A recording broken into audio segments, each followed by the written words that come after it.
Oh, you're the class trying to find an empty? No, No? I don't find. So okay, yes, I saw the message here, right? So This class is no people. what class? Yes, this. Oh, okay. So let's find one here. So what's the number here? No, Number? What's the number? this is number 201. The 2. Choose. Okay, let's go there and see. Eh? Big classroom. It's 100 people class. Which one? This one? 201? No class. Oh, okay, too big, right? Yes. Okay, let's see this one here. 30? No, we have more than 30, right? So maybe this one? 103. 103 would be 5. 5. Full pack. No, so 5.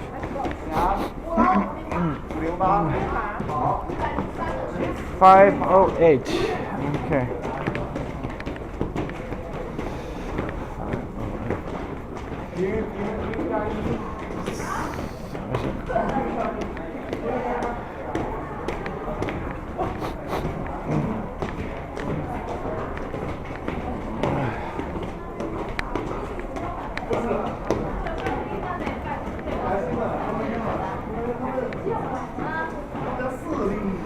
This one.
Are you guys going to have class here?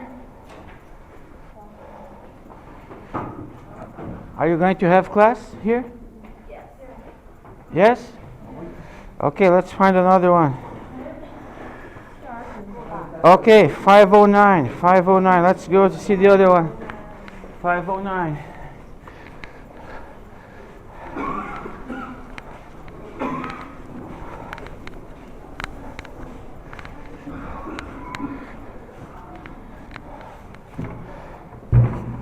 Are you going to have class here? Are you going to have class here? Are you going to have class here? No? Can I use this class? Can I use here? Yes? Okay.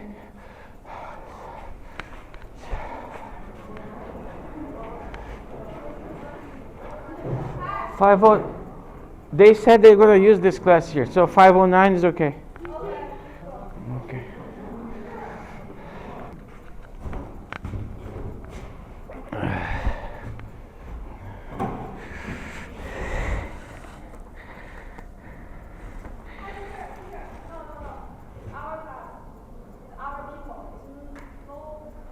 No, they said that they were. Yes, it's all. But this is our class already.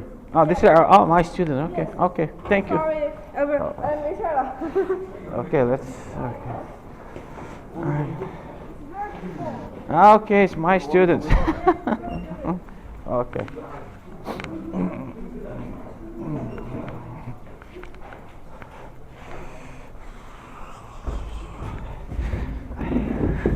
Okay.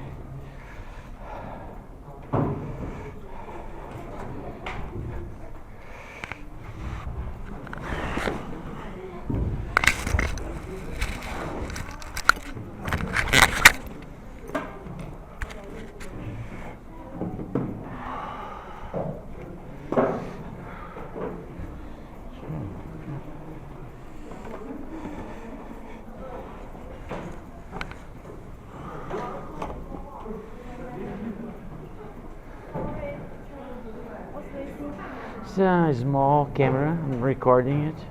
Is your vlog? Sometimes I post, sometimes I don't. Oh. Most of the time I delete. Most of the time I delete. I don't post. But I start doing it because of my kids. They asked, Dad, what you're doing in China? Send us Oh. pictures. Oh, so nice. Thank you.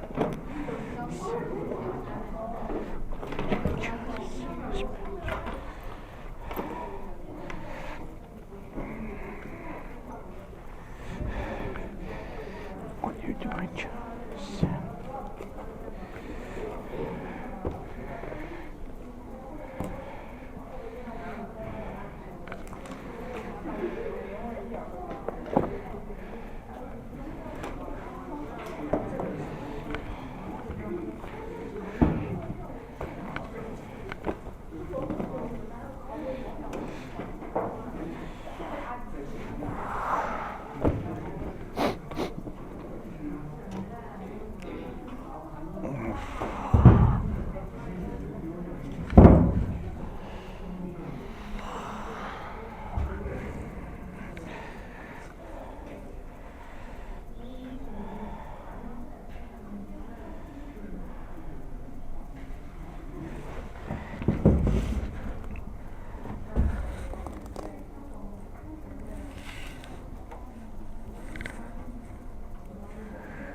How many of you have been to the English Corner yesterday?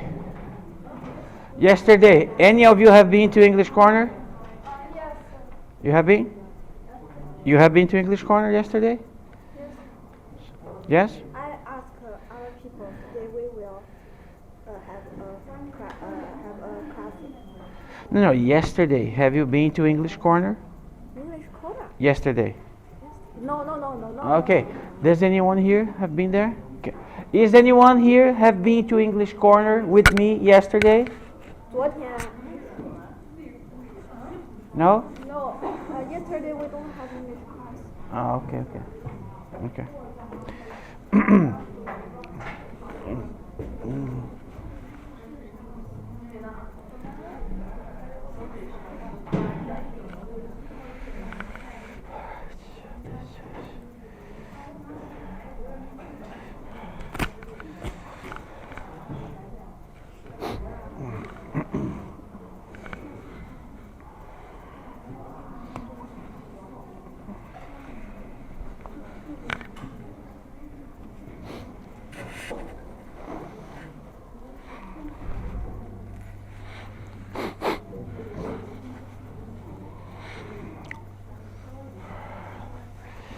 Okay, so today we are here, right? So this is a replacement class, D01, a replacement from here.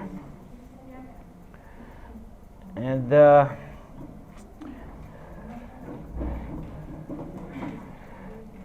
okay, this is our last class, right?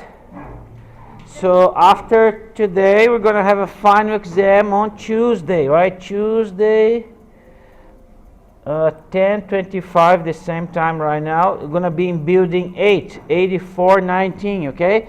So we're going to be having final exam here, December 24, Tuesday, final exam, 10:25 a.m., room 8419, building 8, okay? Okay, again, so here we go. Final exam, Tuesday, December 24, 10:25 a.m. in the morning. The building 8, classroom 8419. Okay? Huh? Building 8, you don't know where's that? Yes, next week. Why? Tuesday. Tuesday. No, 3 means Tuesday. Monday, 2. 3, Tuesday. 4, Wednesday. 5, Thursday. 6, Friday. That's my code. Sunday is the first day of the week. Monday is the second day of the week. So that's why number 2. Tuesday is the third day of the week. That's why I put it there. 2, 3, okay? So these are the days of the week, right? So day of the week. So the third day of the week is Tuesday, number 3. Then Wednesday 4, Thursday 5, Friday 6, Saturday would be 7. All right? Okay, any questions?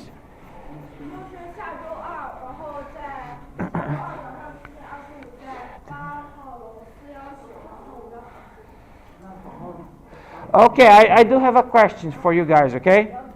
So I'm going to give you an option, okay? I'm going to give you an option. So we can, for example, we can do this class here today, New Era, Chapter 5, 5 and 6, right? So this is our next class here, right? New Era, Chapter 5, 5 and 6. Or, because this is our last class, right? We can do something fun. Do you prefer to have a classroom about in your book, or do you want to do something different, fun? Huh? So what do you guys want to do? Have a class about your book, like a continuation on your book, or you want to do something different?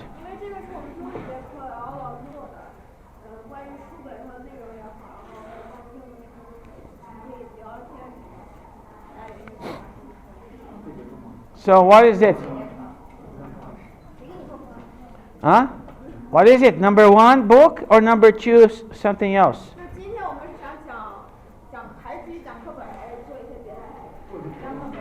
Huh? I need to decide which one. Huh? They want to see a movie? Yes, which movie? Anything. No, it's not going to be a movie. But okay, for example, let's do something different. Let's do number 2. But for that, I want to ask you guys to sit here in front. So can you guys move it in the front of the class, maybe here, because here in the front of the screen. Can you do that? Can you guys move to this side here? Or maybe here in front of the class? So I don't want people sitting here in the back end. So can you guys move it? Yes, move it to front. Can you guys? Yes.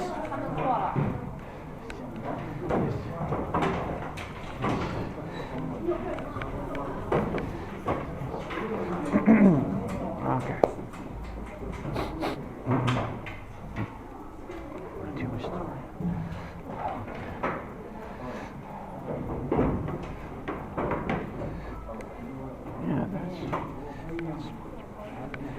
That's much better. Okay, much better. Okay. But let me do the attendance. I need to do the attendance anyway, so they ask me to do the attendance every time. So let me do the attendance. So this class is D1. Okay, D01. There we go.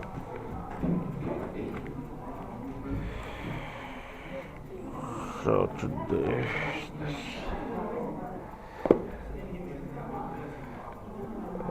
December.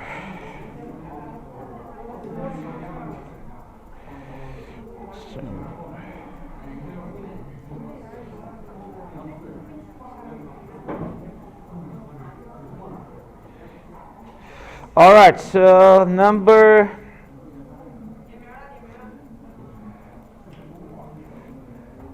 one. Number one? 2. Okay, let's make it bigger, right, so you can see.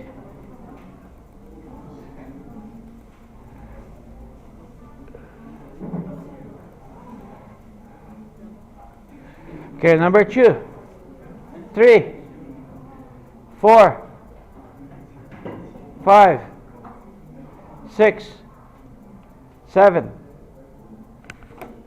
7 on here, right? So 0, 3, 8, 9, 10.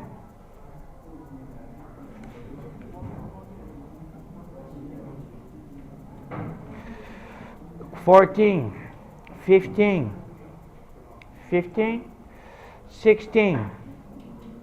17, 18, 19,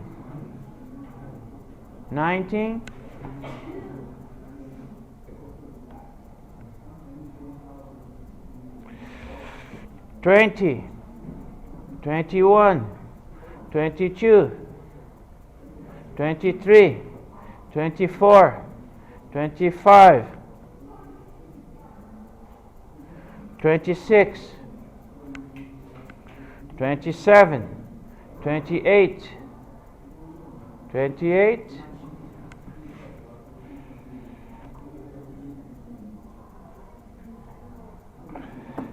29, 30, 31, 32, 33, 34. Okay, good.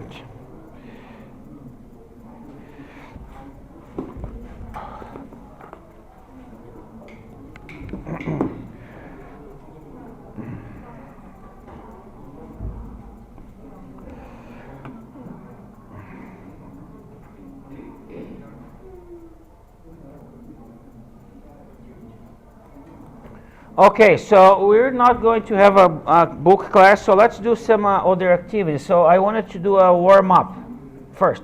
So let me find it here, where?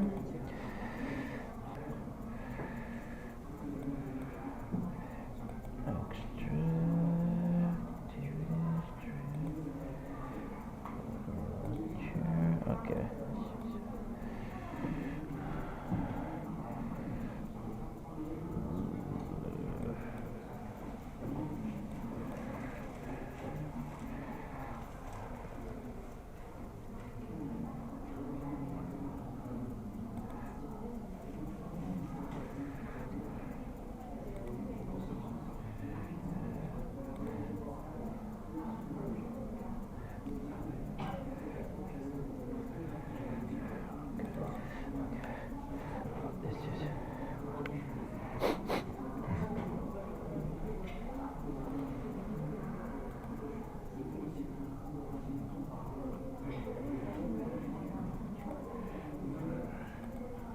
Okay, so my class is I always teach you a vocabulary part, right?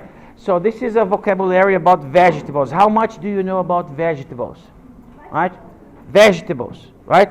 So we're going to do a test without me telling you the words first. Let's see how much would you know, okay? For example, the first one is this one here. So what is it? What is that? Huh? That is a cucumber. Do you know cucumber? Okay, that's a cucumber. Okay, so cucumber. Cucumber. Okay, what's this? Onion. Very good. But this case is a yellow onion, right? Okay, and what is this? Purple. Oh, they call red onion. So purple. Okay, red onion. Okay, next. What is it? Huh? Garlic, right? Garlic. Do you know garlic? Okay, next. This one is easy. Huh? Carrot. Carrot. Okay, let me ask you something. You can use your phone, okay? For example, you don't know how to say in English. Type in Chinese, translate in your cell phone, and then you can read it. Right? So you should use your phone to learn English. Right? In my class, you're allowed to use it, your phone. So use your phone, okay? All right. So carrot. So this one is carrot. Okay. Is this one? What is this one? Huh? Cabbage. Yes, red cabbage. Okay. So the next one. Green cabbage. Okay. So but they call it white cabbage, right? Okay. Okay. What's this one?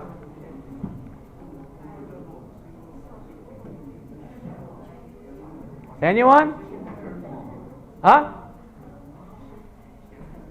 Okay, this one is hard. This one is not very common. So this one is radish. Radish. Okay, next. This one is very common.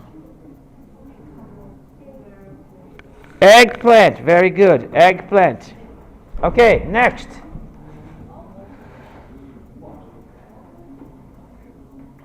What is it? Huh? Mushroom. Very good. Mushroom. Okay. What is this one? Huh? Yes, a pepper, right? But in this case here, red pepper. Okay, next is? What is this one? This one is hard. Anyone? This one is artichoke. This is how they call. Okay, next.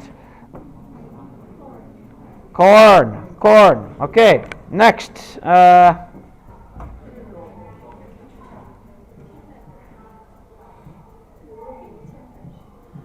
Anyone? This is beet, right? So beet. So usually they can. It's kind of a more sweet. So do you ever eat? We don't see beet here in the canteen, but I see other dishes with the stuff. But the beet is okay. Beet. Okay. What is this?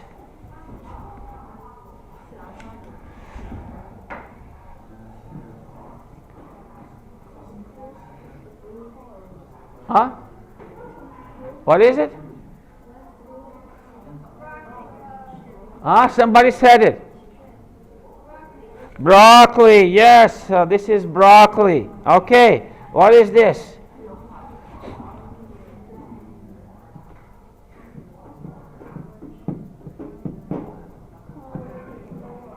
Cauliflower. Cauliflower. Cauliflower. Okay, what is this?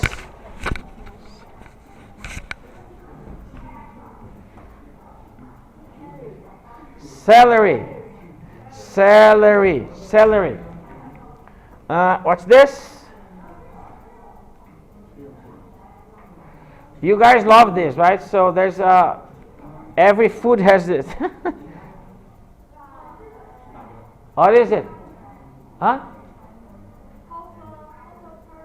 Pepper, right? Pepper.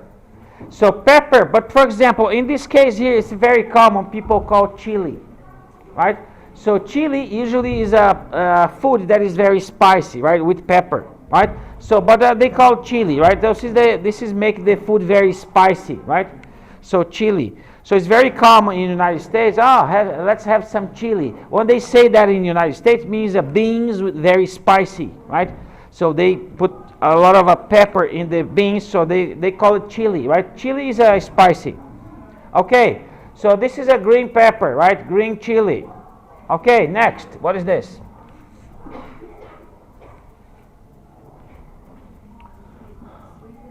Sweet potato, yes, sweet potato. Okay, what's that? Nobody knows this one? This one is asparagus. Have you eaten asparagus before? Asparagus? Okay, next. So they used to make oil with this. What is it? So they used to make oil with this, and that's become a very expensive oil. Yes, but also you can eat them. It's kind of a nice. So what is it? Huh? No, it's olives. Olives. Okay, next. This is for Halloween.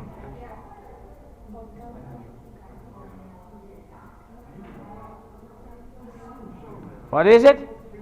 Pumpkin, yes, pumpkin. Okay, pumpkin. Okay, what's that? Any,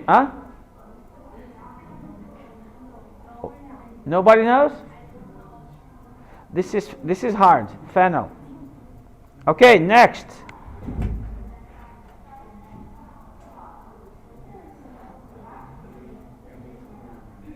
For example, you can eat this part here if you let it grow. Like, for example, this is onion, right? But if you let the green part grow, you can also use this as a flavor, right? So a lot of the soups in the canteen, they kind of cut very, right? They cut this part here, and then you can put on top of the soup, on top of the, right? So we call this spring onion. Because you're using the spring part, right? So you put in the top of the dishes because to give flavor, right? So spring onion. Okay, what is this one? We have seen this one already. I think. Oh no, this is turnip. Okay. What is it?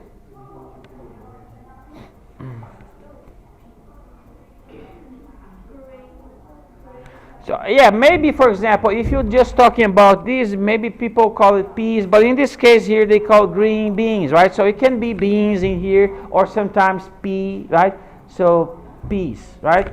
But in this case here is green beans. So you use it when they're not still mature, they're very green. Okay. What is that? Avocado. In my country, this is a dessert. We eat this with sugar. But here, how do you eat? For example, Mexican eat this with the salt and vinegar. In my country, we eat this with sugar. This is a dessert. So it depends, right? So how do you eat here? Oh, you don't eat. But we do have avocado here, right? Yes, but for example, if you're going to eat, how do you prefer? With salt and vinegar or with sugar? Which way? It depends, right? In my country, most of the time people eat with the sugar. But I know in Mexico, they eat with salt and vinegar, like a salad. In my country, it's a dessert. Okay, avocado. Okay, what is this? Huh?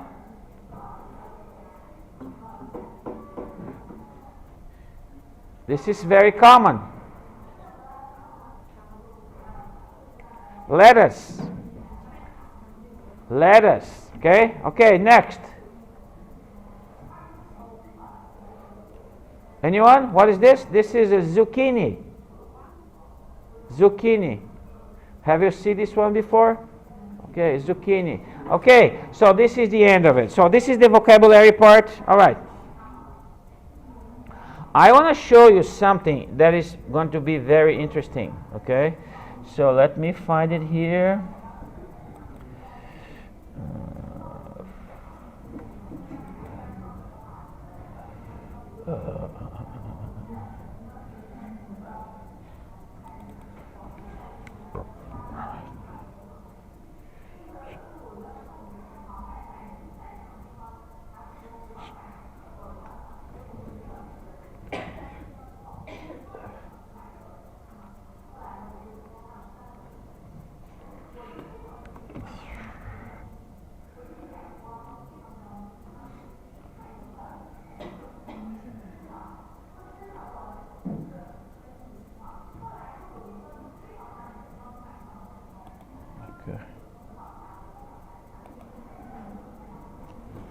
Okay, so what have you ever done a volunteer job?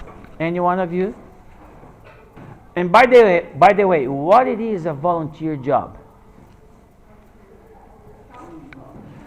Okay, help people. But what does it make a volunteer? Because you can help people. For example, I'm helping you learn English, but what I'm doing right now is not volunteer. So I'm helping you to learn English, but what I'm doing right now is not volunteer. Why is that? Yes, because I'm getting paid. So university is paying me to teach you, right? So this is not volunteer. So in other words, volunteer is when you don't get exactly when you don't get paid, right? So you're doing all out of your free will, right? Out of your goodness, right? You're not getting paid. So when you're doing something for somebody, for some institutions, for a company that you're not getting paid, you're doing a volunteer job. Okay? So when I come here in China, I was in 2018. So I see other teachers giving lectures in the library. So I went to talk to my supervisor. Oh, can I give a lecture as a volunteer job? And she was very happy. Oh yes, you can give a lecture as a volunteer job. So instead of setting me up in the library, you're going to give a lecture. It was in December, like today, right? We're in December. So she said, oh, you're going to do a lecture in the chemistry building. So in the chemistry building, they put this sign there in the entrance of the chemistry building. Warmly welcome Brazilian teacher Marcelo Gonçalves Gameiro to give lectures in our college. So the director of the chemistry building, they went to open the door, the classroom, they opened the doors, right? So for me to give a lecture. My lecture was about this one here. Never stop learning, right? So this was in December 18, right? So is it December 18 today? No, today is 19, okay. Okay, almost one day different, right? So 2018, okay, now 6 years later, right? So this was 6 years ago. And then he opens the door, the auditorium. So that was the auditorium, right? So the students come in, I start my lecture. The Mr. Thompson, the director of the chemistry building, he stays in my class in the corner. He was watching here my lecture. So he watched the whole lecture, and then by the end of the lecture, he came and talked to me. Oh, I like your lecture, you're very good. So, and he asked me about what am I going to do in my winter vacation. So for example, if I ask you, what are you going to do in your winter vacation? What you're going to do? No, you're going back home, right? Yeah. So yes, so I said, no, I don't have family here, I'm going to stay here, I'm not going to travel. So I was going to stay in Juzhou, that was in Juzhou, my whole winter vacation. And then he asked, okay, I have a proposal for you. Would you be willing to teach my daughter English? And I said, okay, yes. I accept his proposal. Okay, so he find me a classroom, right? So that's her daughter here, Cynthia, and this is Mr. Thompson, right?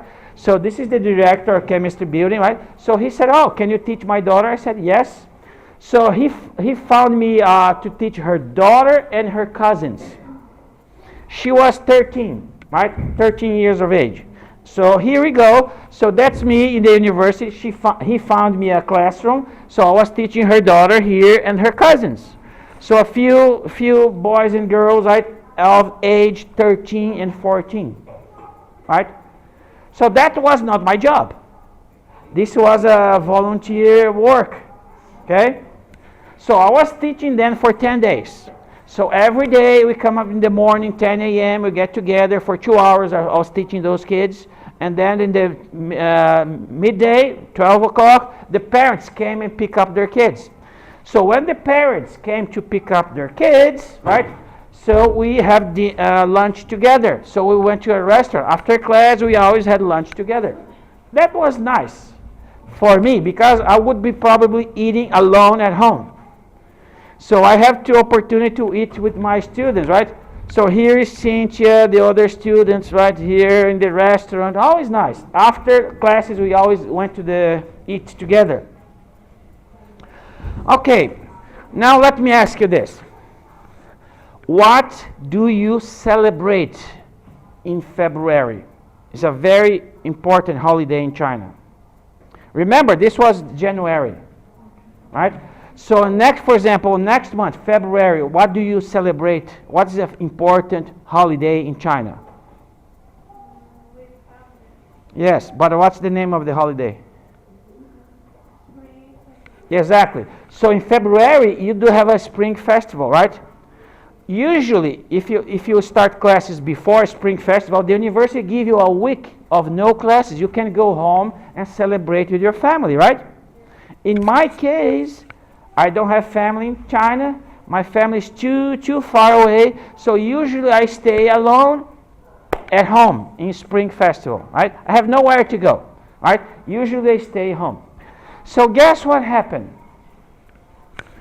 So for example, I got to know those students. I got to know the parents, right? So the parents call me, oh, hello teacher, are you going to be alone in Spring Festival, right? So we'd like to invite you to spend the Spring Festival with us. And I said, yes, right?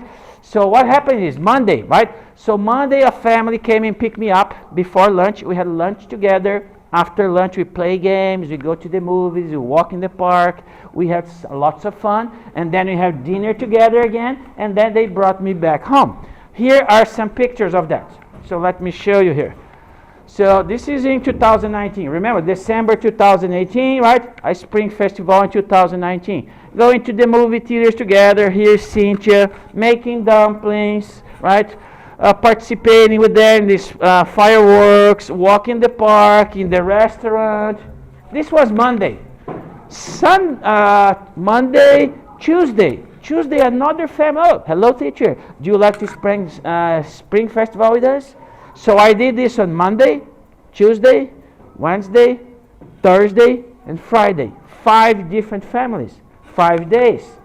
That was my best Spring Festival in China. I love it. I spent celebrating Spring Festival with the Chinese family. Nice.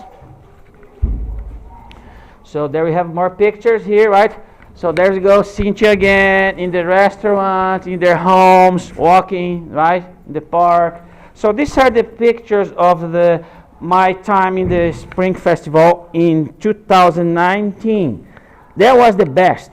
And I can tell you, none of this would have happened if I didn't volunteer. Remember, the volunteering part that I did get to Mr. Thompson to know me. If I never offered to do a volunteer work, I would never meet him. I would never got that teaching opportunity, and I'll never be in such a opportunity to celebrate Spring Festival like I did that time. So usually I ask the student, how do you like to do volunteer work? So this is a nice thing to do. Usually most of universities require a student to do a volunteer work or internship before graduation, because this is how you get experience. So one day when you finish school, you go to a job interview. Oh, do you have any experience? You're going to say, if you never have done an internship or volunteer work, you're going to say, no, I don't have it. So that's how you get experience. But volunteer work is much more than that, right? So this is when you make friends. This is when you talk to everybody. This is when you expand your networking. This is when you get job experience, right?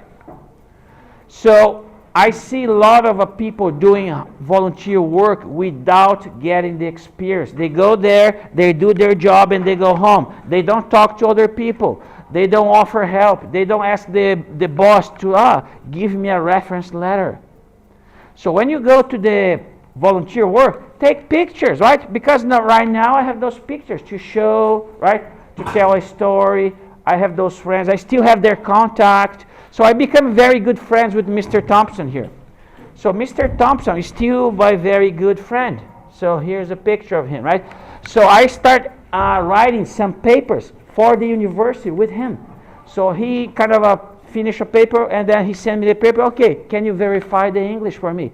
So I have one paper that I published with him. So now if somebody asks me, oh yes, I do have a writing paper experience, and then I can show the paper, I can tell the story, oh, I did with Mr. Thompson. So instead of for example, now I have the evidence. I have pictures, I have the work, I still have his contact. Do you want to confirm? Okay, here's Mr. Thompson, you can call him. You call Mr. Thompson, yes, I remember Mr. Gameda, he's my friend. We did this together, we wrote a paper together, we spent Spring Festival together. He would remember me. So that's how important it is, right, to do things properly. I just want to share this with you because it is important. And you're going to get a lot from your own life if you do this more often. I'm not criticizing you. I see a lot of you doing volunteer work. And I see that's a good thing to do. Good job. Keep doing it. I am doing it for my whole life. I never stop doing it because I get a lot of good experiences by doing volunteer work. Do you guys have any questions? Okay. I want to share this with you. And you said that you want to see some videos, right? Watch a movie? Okay, let's do the next part. So I asked you if you have been to the English Corner yesterday, because I did this in the English Corner yesterday. It was such a good time with the students there. So kind of, okay, this is fun to do. So let's do it again, what I did yesterday. So I have a few videos here.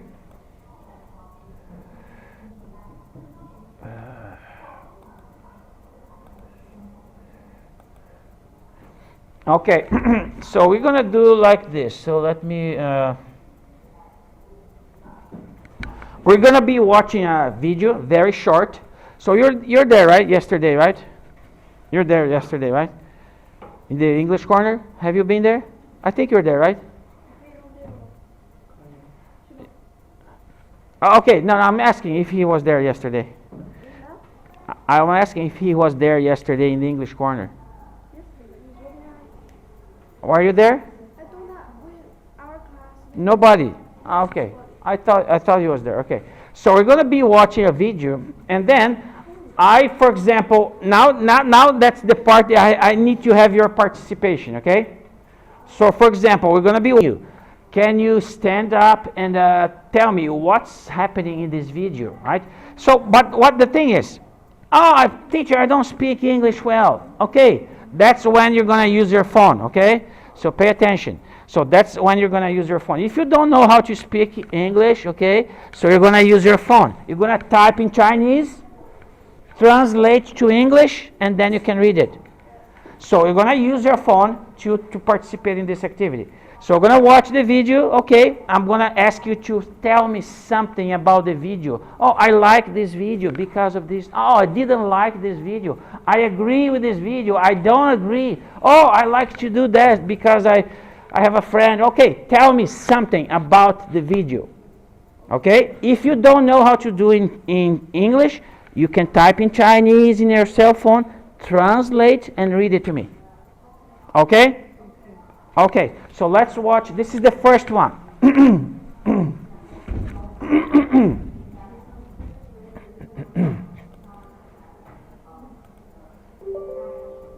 Which one? This one? No. This one?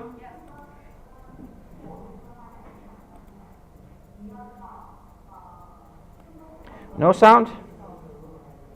No sound.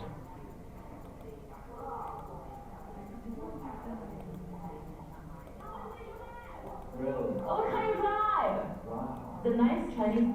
Okay, I'm gonna watch it again from the beginning. You can watch 2 or 3 times because it's very short. If I were to go to Asia, where would I go to find a great girlfriend? I think you should just go to the rural area because they grow them cute and they are not looked like couples because all the neighbors in Beijing and Shanghai. How much money you have? Really? Oh, what kind you drive? Wow. The nice Chinese girl in the rural area grew up raising sheep and cows and feeding pigs and growing corn. They just have big hands, big feet. They don't even know they are pretty. And they would just feel very lucky to find a nice man who respects them and loves them. If I were to go to Asia, where would I go to find a great girlfriend? I think you should just go to the rural area because they grow them cute and they are not looked like couples because all the neighbors in Beijing and Shanghai. How much money you have? Really? Oh, what kind you drive? Wow. The nice Chinese girl in the rural area grew up raising sheep and cows and feeding pigs and growing corn. They just have big hands, big feet. They don't even know they are pretty. And they would just feel very lucky to find a nice man who respects them and loves them. If I were to Okay, so did you understand what's happening? So I'll be asking those who are, did you understand what happened in the video? So now I can give you 1 minute. If you don't know how to say in English, you can type in Chinese and translate and read it to me. Do you guys want to watch it again? Because I'll be asking those here who are kind of seems to scrolling the phone, but you have to use the phone for my class, not for not paying attention. Do you understand? You have to use the phone for my class. All right? So for example, I see a lot of you using the phone, but maybe you're not paying attention to the video. I'll be asking exactly you who are using the phone, but you have to use for my class. Okay? So let's watch it again. If you don't know how to say in English, you can type in Chinese in your phone, translate. Oh, teacher, I have to say something about this video. I like it because I agree or disagree. You have to say something about the video. Okay? So let's watch one more time because I see a lot of you, for example, he's scrolling. Are you using for my class? No. So you have to use the phone for my class. Okay? Okay. All right, so let's watch the video again. One more time. It's a very short. I wanted to have your opinion. Okay, again. go to Asia, where would I go to find a great girlfriend? I think you should just go to the rural area because they grow them cute and they are not looked like couples because all the neighbors in Beijing and Shanghai. How much money you have? Really? Oh, what kind you drive? The nice Chinese girl in the rural area grew up raising sheep and cows and feeding pigs and growing corn. They just have big hands, big feet. They don't even know they are pretty. And they would feel very lucky to find a nice man who respects them and loves them. If I were to Okay, one more. Do you guys need to watch again? If I were to go to Asia, where would I go to find a great girlfriend? I think you should go to the rural area. So the man is asking, if I go to Asia, Asia is China, Japan, right? If I go to Asia, where can I find a good girlfriend? And then she's answering, oh, if you want to find a good girlfriend, go to... No. What did she say? If you want to find a good girlfriend, go to... Okay, here's her answer. You should go to the rural area. Why? So now she's explaining why, right? So in the rural area, the girls are kind of raising cows, they're raising sheep, right? But if you go to Beijing, if you go to Shanghai, the girl is going to be asking, oh, how much money do you have? Do you have a car? Do you have a job? Right? Okay. So now that we have watched the video, I want to ask you your opinion. Right? So I'm going to ask a few students. Okay, tell me something about the video. Tell me, do you agree? Do you disagree? So do you like the video? Yes or no? Okay? So, okay, I'll be asking you guys. So is that, are you sleeping well? So can you guys tell me what's your opinion? For example, I see you're playing game. Stop playing game. Tell me something about the video. Do you like it? Yes, no, do you agree? You can type in, I can give you a minute. You can type in Chinese, translate to English, and read it to me.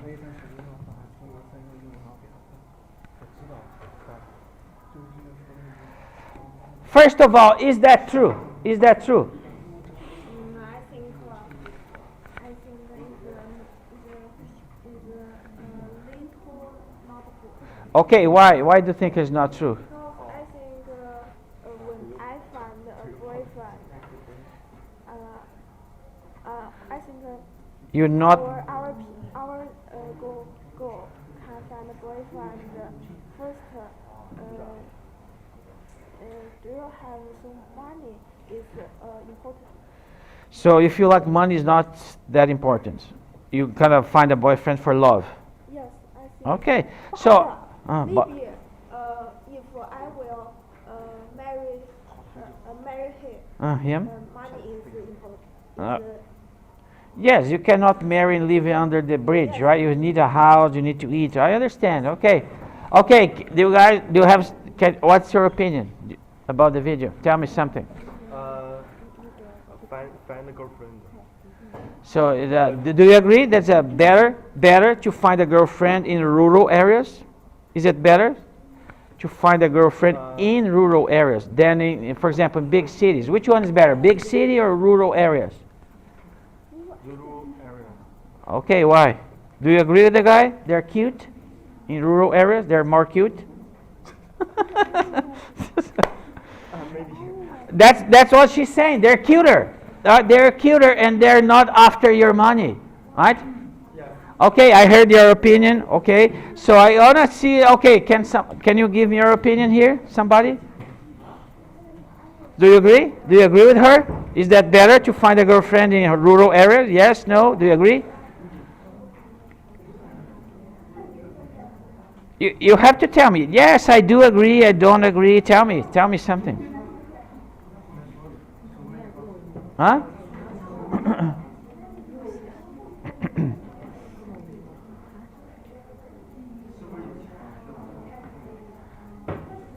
Any one of you?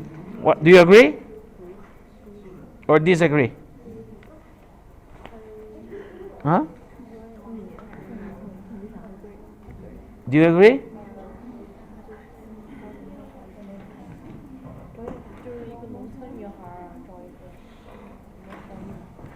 Okay, you guys have to tell me. Okay, what is your opinion? Do you agree with her? Is that true?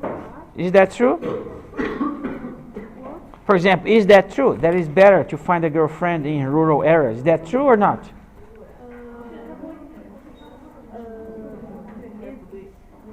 Do it. You agree? Yes. You said yes. You agree? Is it true? Maybe? Yeah. Okay. What do you think? Huh?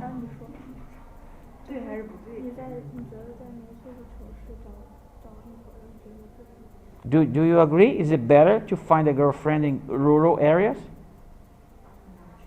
Not true? So why not?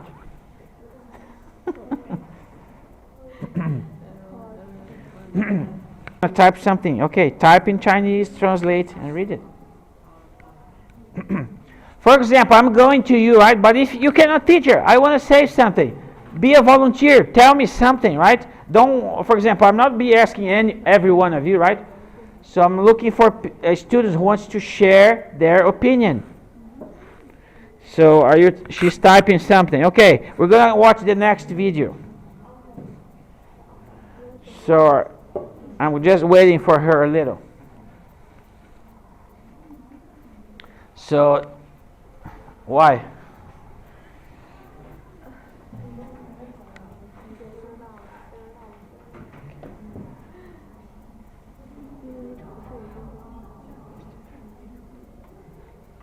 Anyone else wants to tell me something about the video? Your opinion? Anyone? This is a different class, right? I'm trying to push you to be more participative. So I'm not grading you. There's no right or wrong answer. You can tell me anything, right? It's fine. So next class is the final exam. Now we get to get the answers right. But here right now, we're just having fun, watching a video, and you're telling me, oh, I like the video. No, I didn't like it. And tell me why you like it or not. That's simple, right? And fun. Okay, did you get your answer? Also, the rural environment is bad, but it cannot be developed from the city and had more opportunities for development. Okay, so okay, okay. All right, we're gonna be watching the next video. Okay, so do you have to have a break, right? So what time is the break? Is it the time for the break already? I always so the break is 11:10. It's already 11:10. So let's take a break, and then we're gonna keep watching the video after the break. Okay, 5 minutes. Okay, put in here 5 minutes. Okay.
That's the next video. Don't worry.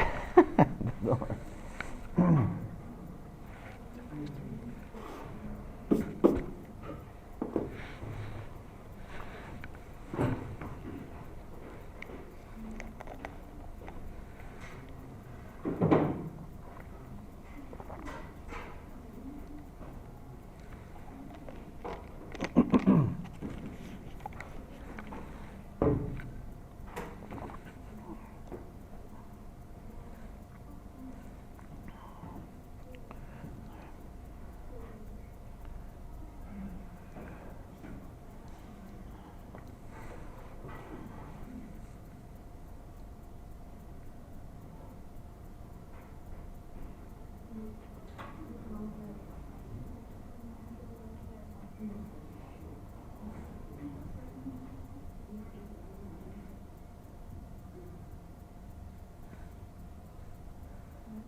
Okay, 5 minutes.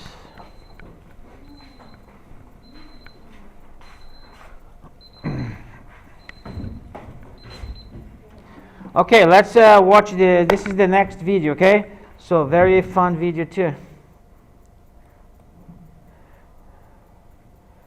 Hearing the horn, the dog excitedly ran into the car and found its seat. Hearing the honk of the horn, the dog excitedly ran downstairs, hopped into the car, and found its seat. It even greeted its friends. It turns out this was a dog daycare founded by a couple, and they drive a school bus to pick up and drop off the dogs for elementary school every day. The dogs eagerly wait for the bus to arrive. The teacher helps each student buckle up, and once everyone is aboard, they're ready to go. At the daycare, the dogs are thrilled. In the summer, there's their favorite swimming class, where they can't wait to jump into the pool and have fun. The teacher also takes them on hiking trips, always reminding them not to eat anything off the ground. Together, they explore the outdoors, letting the dogs unleash their wild side. The dogs are well behaved and listen to their teacher. Before leaving, they gather for roll call, ensuring no one is left behind. The dogs have a great time, and at the end of the day, the teacher safely brings them all home. Okay, so anyone wants to tell me what did you think about this video? Anyone? Huh? Did you ever saw a school for dogs? Yes, I like dog very much. But you ever saw a school for dogs? Yes, I think my dog can learn so much, and it can help me. But for example, I never saw a school for dogs. I never saw anywhere. Yes, Do you have a school for dogs in China? no, No? I think For example, did anyone know any school for dogs? When I saw this video, oh, this is such a nice. I would like to be a teacher in that school. So, would you like to have this kind of a job? Would you like to have this job? Do you like to have this job? I think it's fun, very nice, right? Especially if you like dogs, right? Do you like dogs? Do you like dogs? Cats? Do you like? No? So that's not a good. Like dogs? Anyone? Do you like dogs? Do you like dogs? Yes. So if you like dogs, do you think you're gonna like this job? It's a good job, right? So I love dogs. For example, I had a dog for 15 years, and my dog was just like this dog here. Let me show you. This. Letting the dogs to their teach roll call. The dogs are well outside. The dogs My dog is like this one. I had a border collie for 15 years. I don't know how many of you know that, but I adopted this border collie in the United States, and then she stayed with me for 15 years. Right now, I don't have pets because I'm in China. They're probably going to be traveling. For example, if I go to visit my country, where do I leave the dog? So I live in an apartment. So right now, that's why I don't have pets. But I love dogs. So I had this kind of dog here for 15 years. Very smart, very intelligent. Okay, so can anyone tell me anything about this video? Do you like it? Do you agree? This kind of job? Do you like to work there? Do you have pets? Can you tell me something related to this video? Anyone? Can you try? So you did the last time. So maybe you. Do you want to try? Tell me something. Tell me something. Do you like dogs? Do you don't like it? Tell me something about the video. You can type in Chinese, translate to English, and tell me. You can help him. I like dog. You like dogs, okay? Thank you. See, not hard, right? I wanted you guys trying, right, to participate. Okay, what about you? Tell me something. I think the black and the white dog is cute. Okay, yes, not every dog is cute, right? But some dogs are cute. Okay, so would you like to have this job? No, why not? I think You think what? I don't like Oh, it's hard to control them, right? Okay, let me show you something here, right? So, okay, here in the end of the video, right? Okay, there we go. Do you think that's easy? The dogs are waiting to get in the bus. So do you think that's easy to make the dogs, all the dogs waiting? Do you think that's easy to make the dogs waiting? No, right? So probably that take a lot of work, right? So probably the dogs are not obeying the teacher. No, putting them back. Oh, stay, right? So probably it takes a lot of work to make that happen. So maybe it's not that easy. When you see the video, oh, so cute, oh, so nice, right? But maybe it takes a lot of work to do that. I remember, I told you I have a dog for 15 years, right? So by the end of a few years with her, she's now becoming more obedient. But in the beginning, when she was a puppy, stay, she never stayed. Oh, do this. No, she never did. She never obeyed. But as the year goes by, she gets to know me. She learns how to obey what I say, right? So, but it takes time. It takes work. For example, the dogs are there waiting, right? Waiting the teacher. So that's a lot of work. Not very easy. All right. So now let's watch the next video. Pay attention because I'll be asking you, oh, tell me something about the video, okay?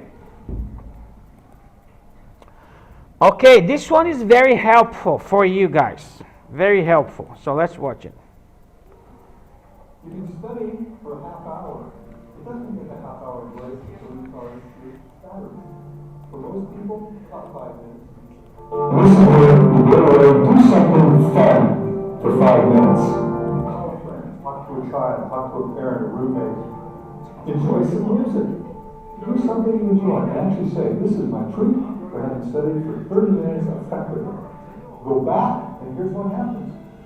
Your efficiency is nearly 100%. Study a half hour, take a break. Study a half hour, study a half hour.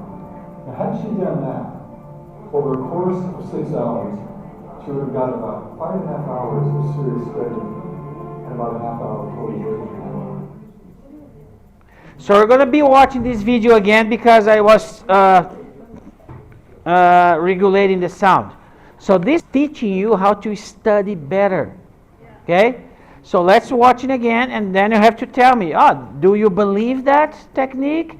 You don't believe it? Why? Do you agree? Do you study that way or not? Tell me something about the video, okay? So let's watch it again. So what's the technique that he's teaching here, okay? What's the technique? You can study for a half hour. It doesn't take a half hour break to recharge your batteries. For most people, about 5 minutes. And this is where you go away and do something fun for 5 minutes. Call a friend, talk to a child, talk to a parent, a roommate. Enjoy some music. Do something you enjoy and actually say, this is my treat for having studied for 30 minutes effectively. Go back and here's what happens. Your efficiency is nearly 100%. Study a half hour, take a break. Study a half hour, study a half hour. Now, had she done that over the course of 6 hours, she would have got about 5.5 hours of serious study and about a half hour of total break.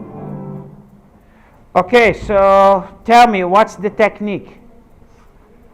So what's the trick to study well? What's the guy is telling us to do? Anyone? Can you tell me what this guy is teaching us, you guys, as students, how to study? Huh? Anyone? How should you study? Sit and study for 6 hours. No, right? So what do you have to do? Take up? Take what? Huh? What? Yes, take what? We just took one. Right? We just took one. We came out of from what? From the break, right? Yeah. So he's asking, take a break. 5 minutes, right? So when you take a break, what happened? Now, what happened when you go back to study? What happened? For example, you're studying, right? Here, your performance, very high. So now getting tired. Your performance is getting lower. Your performance is lower. So now you take a break. What happens to your performance? Go back, right? So your performance after the break, your performance go back almost to nearly 100%. So if you're studying, right, your performance is getting down. Now you take a break. Oh, performance go back again. So now studying, take a break. Right, studying, take a break. If you're not taking a break, your performance is gonna go down the drain, right? So your performance is not good. So that's the technique. Right? 5 minutes can bring back your performance to top. So do you believe it? Is that true? Huh? So I believe it too. When I take a break, usually when I come back, my performance is better again. So do you guys study this way? Do you study using this technique? Anyone? Anyone here? Do you study like this? Like taking a break? Yes? No? 10 minutes, okay, maybe a little more. Yes, for example, this is in general, right? For example, he said for the most of you, right? So maybe not for all of you. All right, so let's watch the next one.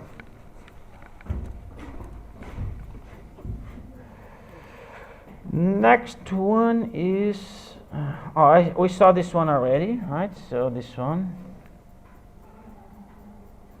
What is, okay, not this one.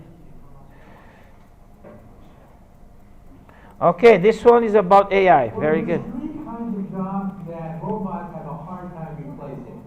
The first is blue-collar jobs that are non-repetitive. Robots cannot hammer a nail. They cannot pick up garbage. They cannot fix a toilet. Robots are very, very bad at non-repetitive blue-collar work. Second, emotional jobs. Jobs involving rapport with a human being. Being a professor, being a teacher, being a counselor, being a therapist, all that cannot be replaced by a robot.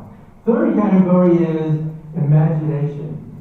People that are innovative, that are leaders of society, that strategize, that dream about the future, those jobs cannot be replaced. So as long as you fit into one of these three categories, chances are you'll have a job for a long time. Well, there are three kinds of jobs that robots have a hard time replacing. The first is blue-collar jobs that are non-repetitive. Robots cannot hammer a nail. They cannot pick up garbage. They cannot fix a toilet. Robots are very, very hard. Second, emotional jobs.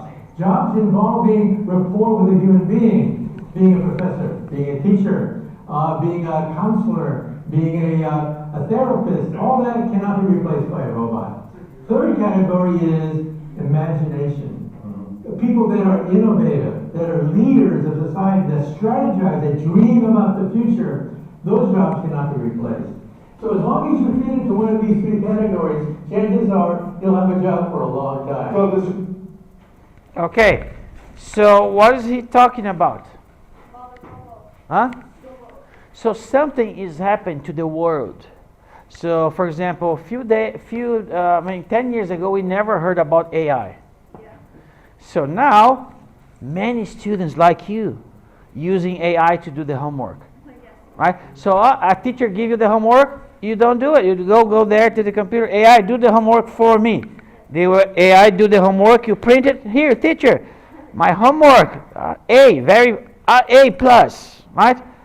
So okay. So now the guy's giving a little counsel. So what kind? For example, AI is going to replace many jobs around the world, right? For example, if you're maybe working in a job that's going to be replaced, you maybe need to learn a new skill because you're going to lose the job, right? So he's telling is which is the job that AI is not going to replace. So do you agree with him? So for example, yes, teacher is a good one. I see a lot of students. I want to be a teacher. Teacher is a good job in China, very stable, right? I love to be a teacher. This is a perfect job for me. So that's why I'm still here, right? So 7 years teaching. I love it. So do you agree with this guy?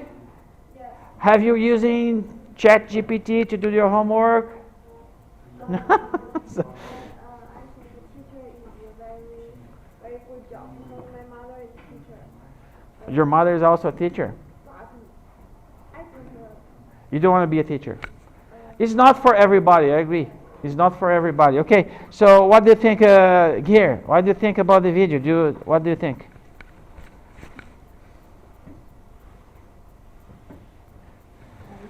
What do you think about the video?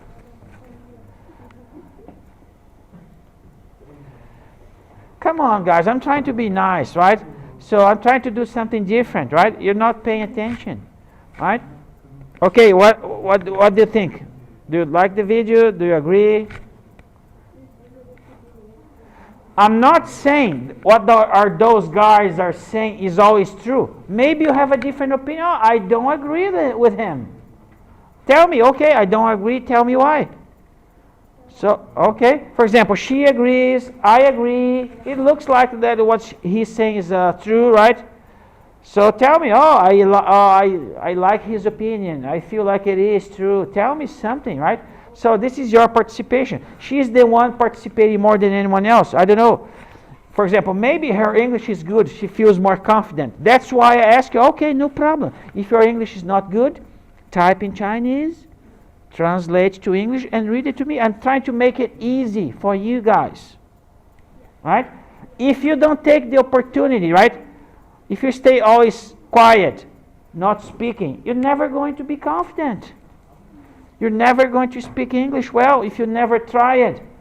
The best place to try it is here, right now, because I'm your friend. I'm trying to help you. When you're going to find a job, the guy is not going to give you, oh, I'm going to help. No, he wants you to do the job. He's not there to help you. Okay, let's watch the next one. So pay attention, right? Because, and then prepare your opinion to tell me about the next video, okay? So let's see the next one. Oh, the next one is fun. Do you ever heard about tongue twister? Tongue twister? Every language has a tongue twister, okay? This is a video about a Chinese person living in Brazil. She's teaching Chinese to Brazilian people, and now she's talking about a tongue twister, okay? So she's in Brazil talking about tongue twister, about the Chinese language, okay? So that's very funny. Como se diz 14 em chinês, 14. E como se diz 40 em chinês? 40. Então como se diz 4 e 4, 10 e 10, 14 e 14, 40 e 40 em chinês? 40 e 40. Como se diz 14 em chinês? For example, now she's speaking Portuguese. She's explaining to the Portuguese people, como se diz 14? So how do you say 14? She's speaking in Portuguese, explaining, right? How do you say that in Chinese, right? For example, here's a... E como se diz 40 em chinês? Como se diz 40 means how do you say 40 in Chinese, right? How do you say 40? 40. Então como se diz 4 e 4, 10 e 10, 14 e 14, 40 e 40 em chinês? For example, então como se diz 4 and 4, and then how do you say 4 and 4, 10 and 10, 14 and 14, 40 and 40 and in Chinese, right? So now she's gonna say it. Now she said those words. 4 e 4, 10 e 10, 14 e 14, 40 e 40 em chinês? 40.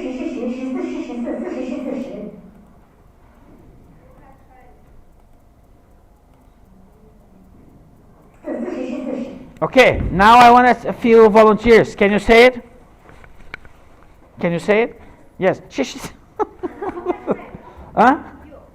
I don't know. I don't know how to say it. I don't speak Chinese. Yeah, that's why I'm asking you guys. You guys are Chinese, right? Yeah. All of you. So can you say it?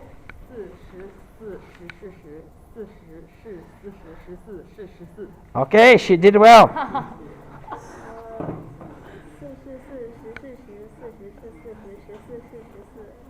Good. Okay, let's try some people here. Okay, you got you. Yes, you're playing games, so I'm gonna say it now. Say it.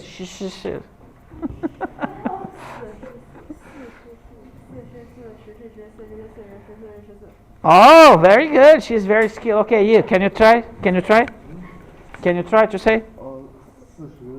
Yes, all of it.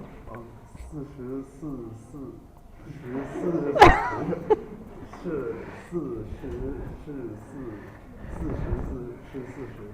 It's not that easy. Okay, let's see some people here. Can you say it? You're in the blue. Can you say it?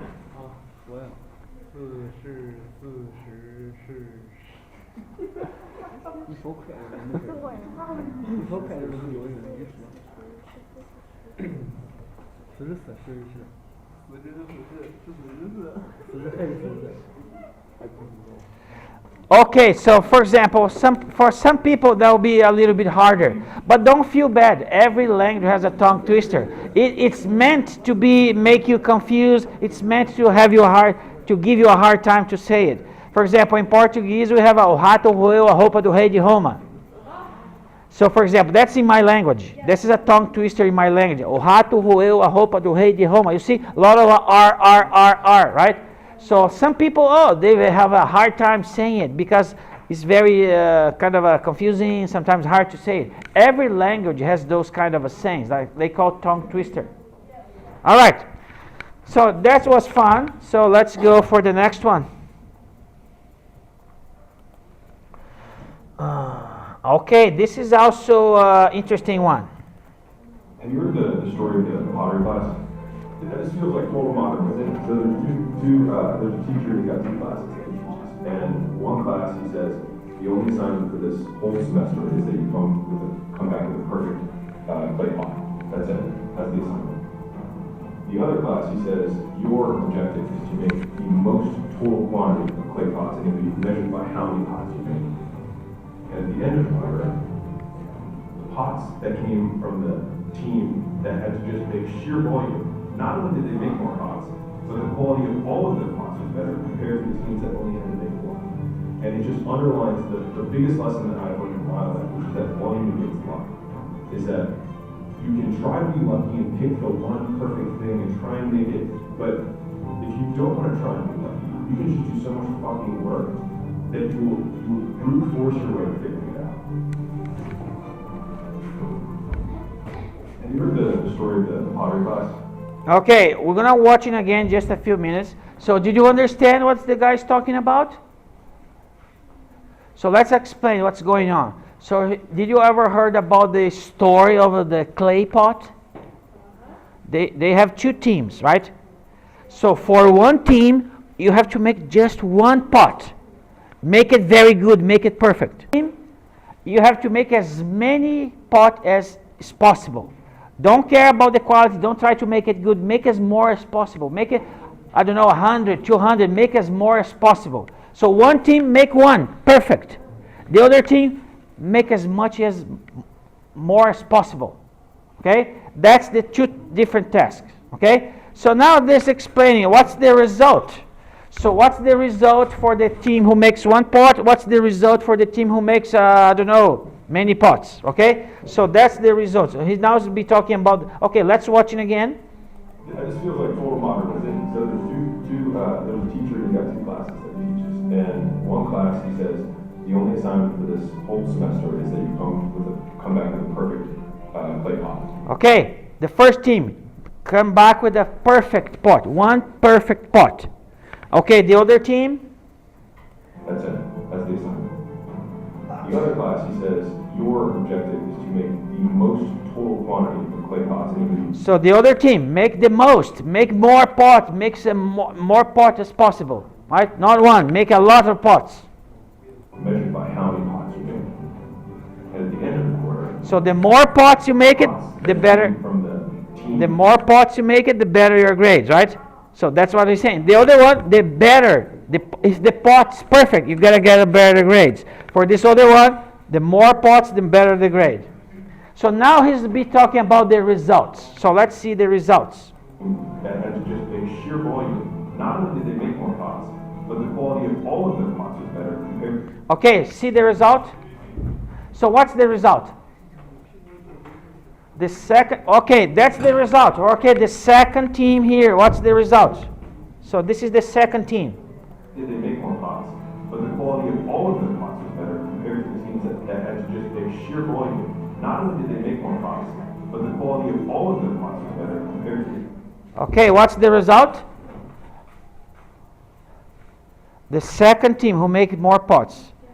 So the result is they not only make more pots, their pots was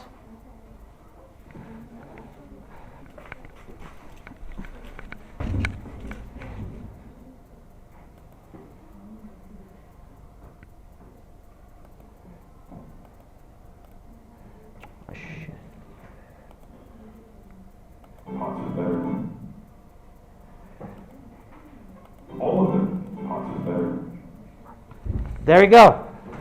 For example, the second team, they not only make more pots, their pot was? Yes, these guys here has to make just one pot. And they could not make it better than the other ones who don't care. For example, you guys here don't have to care about quality. You can make bad pots, no problem. Your goal is to make more pots. But even though you end up making a better pot than the class who make just one. How is that possible? Because they have only one pot to make and make it perfect. For example, all the resources, all the time, just to make one pot.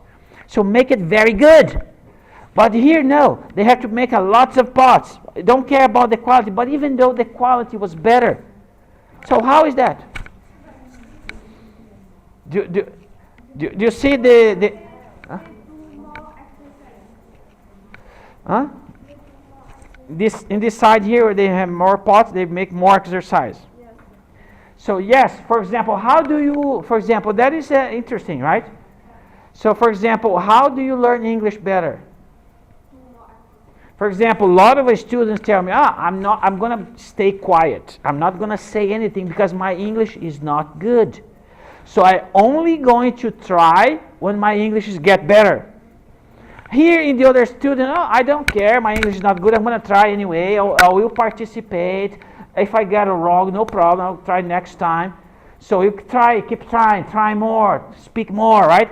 So who are going to have better English? The one who's studying, I'm only going to say something when it's good, or the other ones who are saying all the time, participating in the classroom, saying wrong, whatever.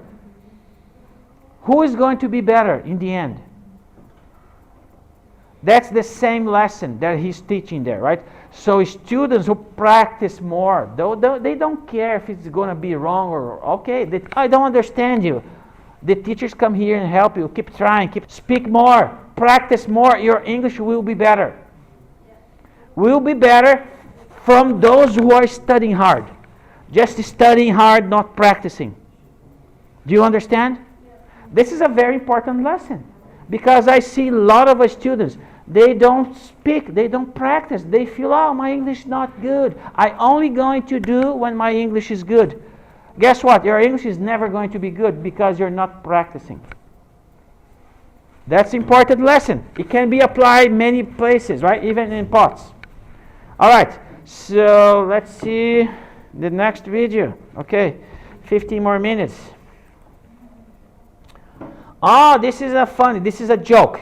So let's see if you can pick up the joke. Do you know what's a joke? Joke is something funny, right? Okay, let's try to pick up the joke. Okay, this is a joke. So guys, pay attention. Some people are not paying attention, okay? Okay, pay attention. This is interesting. My mum table 6 wants an eggless omelette. You want an egg? You can't have an eggless omelette, can you? Oh, I do not have any. No, they don't exist, do they? There's no... Breadsticks, what are they made of? Bread? Bread, very good. Okay, take away the bread, what are you left with? Sticks? No.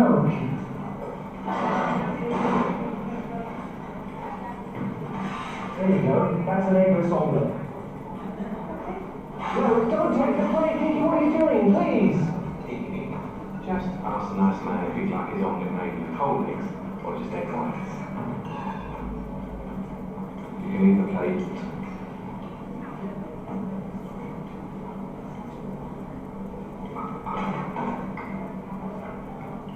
There you go. Okay, what's happening? Okay, first of all, what is an omelette? What it is an omelette? This is the name of a dish, right? Dish, what is an omelette? This is a dish made of eggs, right? So you scramble the eggs and then you fry them. This is an omelette, right? Omelette is a dish made of scrambled eggs. And then there's a customer. I want an eggless omelette. What does eggless mean? Yes, eggless mean. For example, egg is an egg, right? Huh? For example, you know what is an egg, right? Egg. Do you know egg? Okay, so there we go. Here is an egg here, right? So let's draw an egg here. So here's an egg. So inside of the egg, there's a yellow part here, right? So this is an egg. So what is an egg? Eggless means, when you say less, it means no, right? No, eggless means no egg. What is a waterless? No water. What is a sunless? No sun. What is a lightless? So when you say less after the word, you negate the word. So when you say eggless, means no egg, right? Yeah. But okay, now the customer is asking what? Can you make me a eggless omelette? Do you see what's happening? So omelette with no eggs. So how is that? Is that possible? Omelette is a dish with eggs. Can you make a dish with eggs with no eggs? Huh? For example, he made another explanation because, for example, she was not getting it, she was not understanding, and now he made another example. Okay, so he made an example of There's no breadsticks. What are they made of? Okay, now he's talking about breadsticks. Bread sticks. Do you know what that is? Breadsticks? Bread can take a lot of forms, right? So there's a bread like this, right? But breadsticks is like this. A stick, right? Very big stick like this. So if you take the bread away, right? Take the bread away. So what is left? Breadsticks. If you take the bread away, what is left? Nothing, right? But she answered, oh, but if you take the bread away, we end up with the sticks.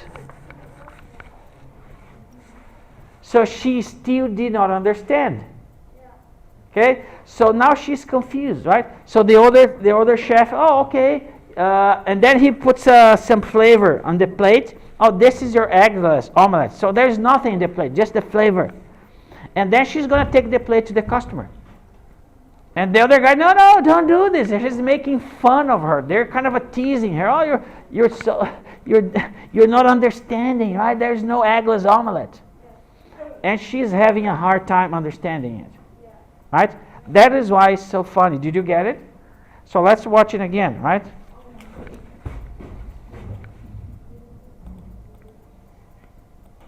Yes, you put it. A man on table 6 wants an eggless omelette.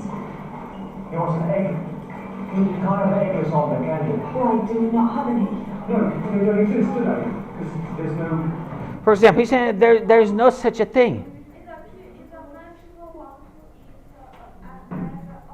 Yes, and there's no such a thing. They don't exist. Because how can you make an omelette without eggs? Omelette is eggs. With no eggs, there's no omelette. And then she is not understanding. Right? Oh. There's no... breadsticks. What are they made of? Bread? Bread, very good. Okay, take away the bread. What are you left with? Sticks? No.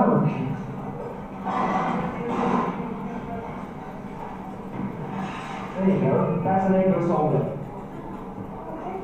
No, don't take the plate. Keith, what are you doing? Please. Just ask the nice man if he'd like his omelette made with whole eggs or just egg whites. You can leave the plate.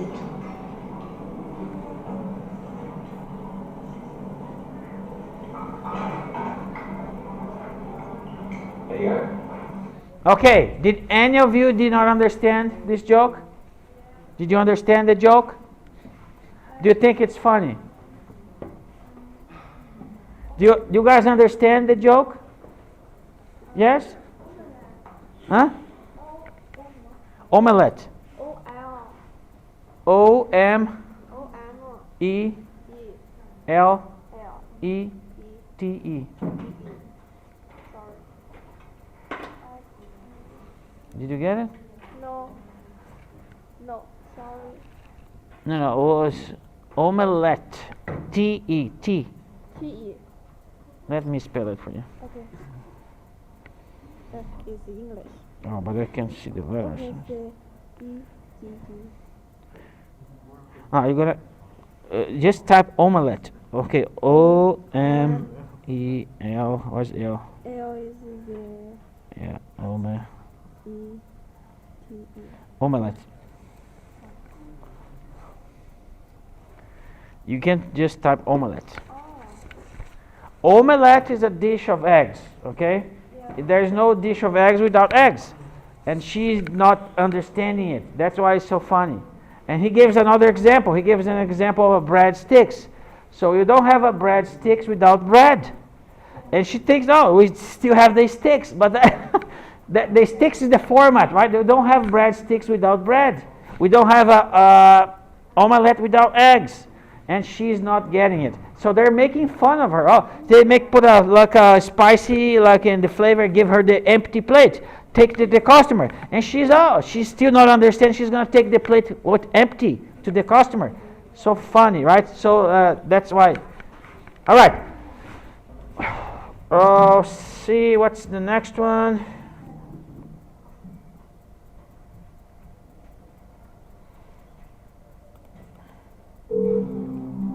Hello, Tom. Yeah. I agree to still with you. Who wants to be visitor? Hi. We've got your son John with us right now. He's doing pretty well. Good. He's won $500 million. Wow. And he's going for $1 million. Do you ever heard about this show here? Do they have this kind of a show in China? So this is a reality show. So guys go there to answer questions. So every time he get it right, so he's double the money. For example, he start with $100. If he get it right, now he another one, now 400, 800, right? So he's doubling the money. So if he got wrong, he goes home, right? If he get it right, for example, he's now $500,000. So if he decide, I will stop it.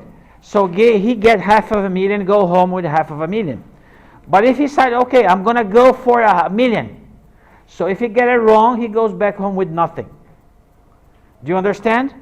Do you have this kind of game in China? TV games? Yes, show. TV show. Do you have this kind of thing? Because this was very popular in the United States. So they become so popular. Brazil starts doing as well. So we saw this on TV. So the guys go there, they ask you a question. If you get it right, you double the money. If you get it wrong, you go home without nothing. If you decided to stop it, you go home with the money that you have. For example, now he is on the last question. He already won 500,000. He has $500,000. If he decides, oh, I'll stop it, he goes home with $500,000. But if he decides, no, I want to go for the 1 million, if he get it wrong, he loses it all. Go back home with nothing. So he's now going to answer the last question, right? So now that's the last question. And he needs your help to get there.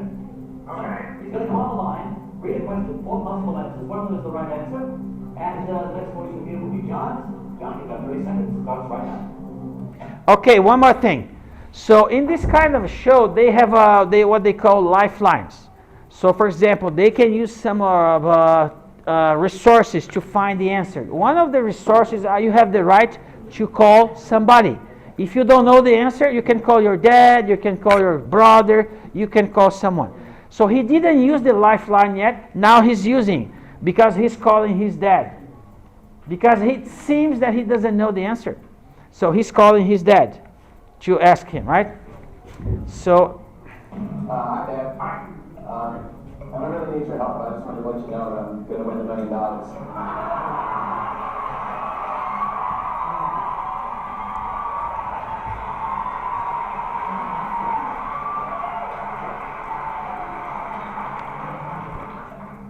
Because the U.S. president appeared on my feed as Richard Nixon, that's my final answer.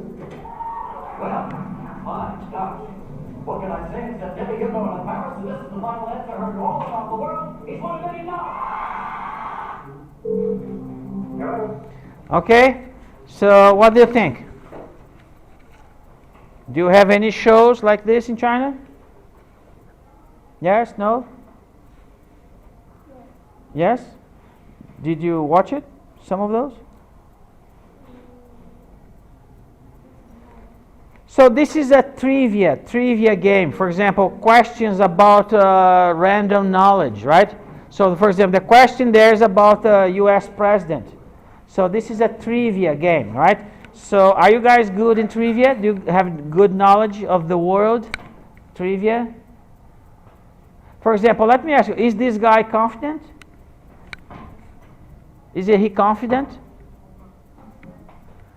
To be confident, does it make a difference in your life when you're confident? So there's a lot of good things that we can talk about this video, right? So, okay, this is an interesting show. It's very entertaining. A lot of people watch it. It becomes so famous that because, for example, one country find a good TV show, the other countries usually copy it. So did you ever heard about Big Brother? So they did Big Brother. It's like a TV show. They put a lot of people inside of a home, and they have to live together. Every week they make a test and take one person out. So the last one is going to make, I don't know, $1 million. So this is very popular, right? So it makes so much, a lot of people wanted to watch it. So in Brazil, they copied this show from, I don't know, where did they start it? But it was very famous in one country, and they started doing it in Brazil, and they did it for more than 15 years. Right? So this is also a very popular show. For example, this is the American, right? This is in English, but they also did in Brazil, very popular, right? So and this guy here seems to be very confident, right? So he won $1 million. Very hard to get it there, by the way, right? Because you have to get all the answers right. Okay, 11:58. Okay, did you like the lesson today? I was expecting a little bit of a better participation, grading you, right? I was trying to have fun, to show you something different, to have you give me your opinion. So if you have been more participative, I feel like you will be having a better class, you will be practicing English more, your English will improve. But a lot of you are just scrolling the phone, right? Scrolling there. A lot of you are, I don't know. So you really don't want to learn English. That's what I feel. Most of you don't want to learn it because you don't pay attention. Whatever I do, I try to do the best, right? I try to do something different. This is supposed to be a nice class, right? So I hope next semester you'll do a little bit better, right? Pay more attention, be more participative. So I will see you on Tuesday for the final exam. Okay? So see you Tuesday. Have a nice weekend. Are you guys going to make dumplings this year? Yeah. Are you going to make dumplings in the canteen? Where? When? Are you going to invite me? Are you guys going to make dumplings Dumplings. in the canteen this year? This year? Yes, a lot of students go and make dumplings. Yes. Are you going to do it? Yeah. If you guys are going to do, invite me. I would love to participate. What's Make dumplings. dumpling? Yes, This weekend. let me show you. Dumplings. I make a post from the last year. You can do dumpling. Let's see, because it's okay, this one. Oh, it's our school. No, the students, they go to the canteen and they ask if they can make them. Okay, there we go. Oh. Yes.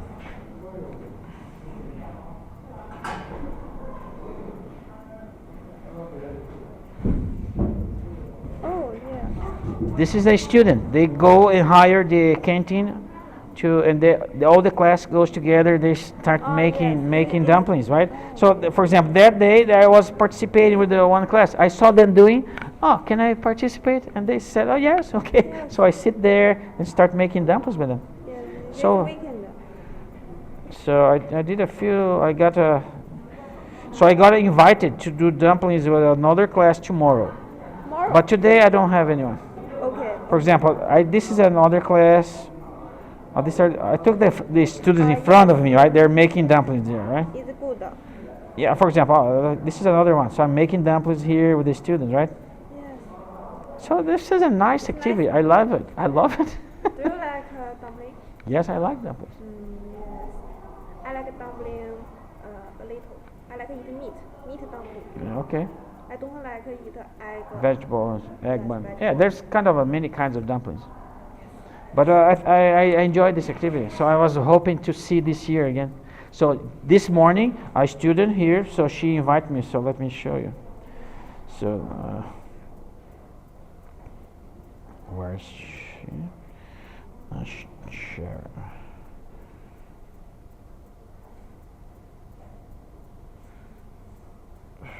Sherry. Okay. Yes. Hello, teacher. We're having arranged a dumpling making activity tomorrow at night. Hereby, we invite you to join us. Tomorrow. Yes. So tomorrow I have a. Maybe. Sorry. Oh no, it's English. Yeah. It doesn't translate because it's set in English. Yes. But for example, she is inviting me to go tomorrow. Tomorrow night. Yeah. Tomorrow night her class is yes, going to make dumplings, Yes, it's good. and she's inviting me. So it's good. We can. Okay. I do it well. Yes. I don't. But for example, if there is one class doing today, I like to go every class. Yes. Okay. Okay. Okay. Bye bye.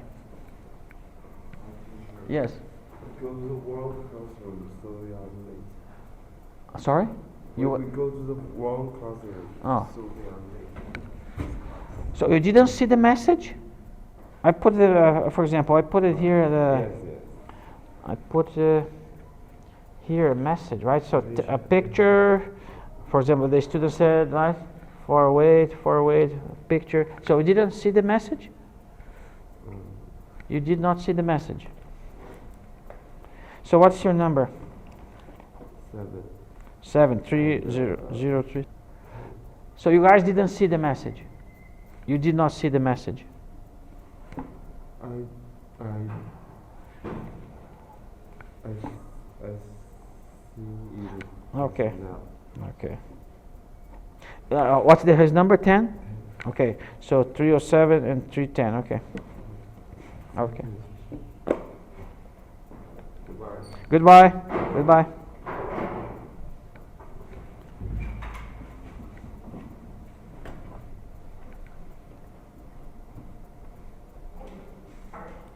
Hello, Tom. Hi, Regis Philbin here. Who wants to be a millionaire? We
Nobody's from here, so I have to be in the first floor.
对一下。好。好。走。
Are you taking this other question?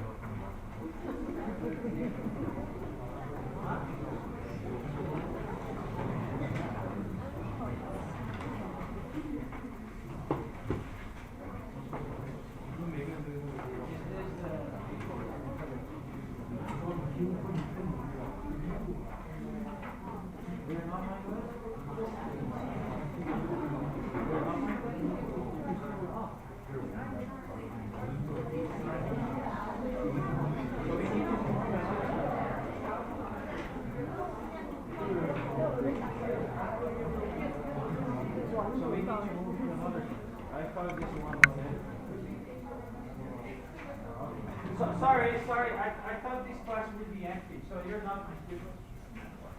So I kind of am replacing the class. They're my students there, so we need to move to another class. Okay, let's move to another class. Because I was replacing this class, I found that I teach here before this morning, it was empty.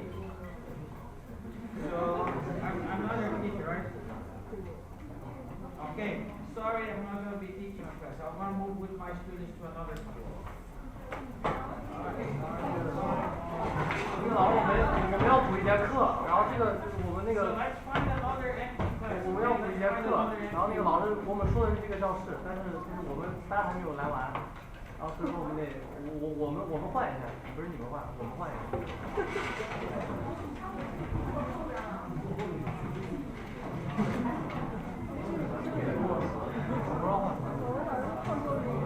有没有跟老师东西拿着？要不要拿？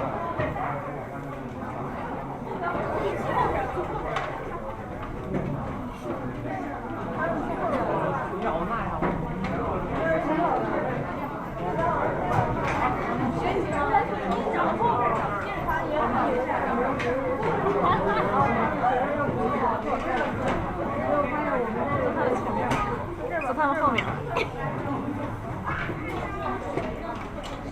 哎，动静，你怎么样吧？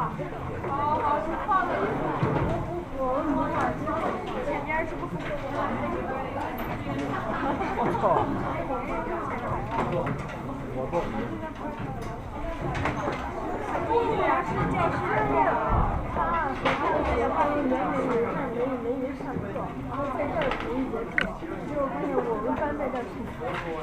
你们往里面上一个都是问，我害怕。真的吗？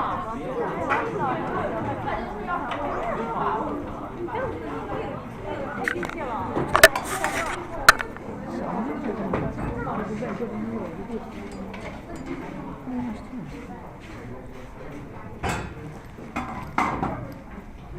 So who is my student here?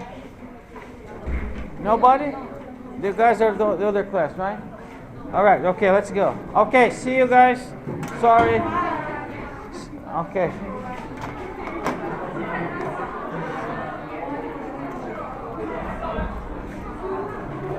Why did you guys move to the back?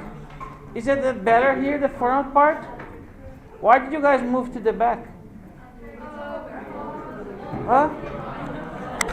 I think the other teacher will appreciate if you sit in the front. It's much better. So why did you guys move all to the back? What? All right.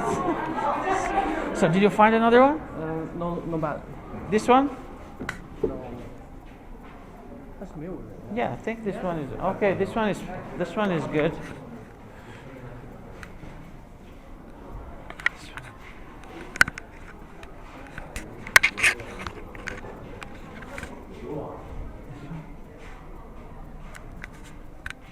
All right.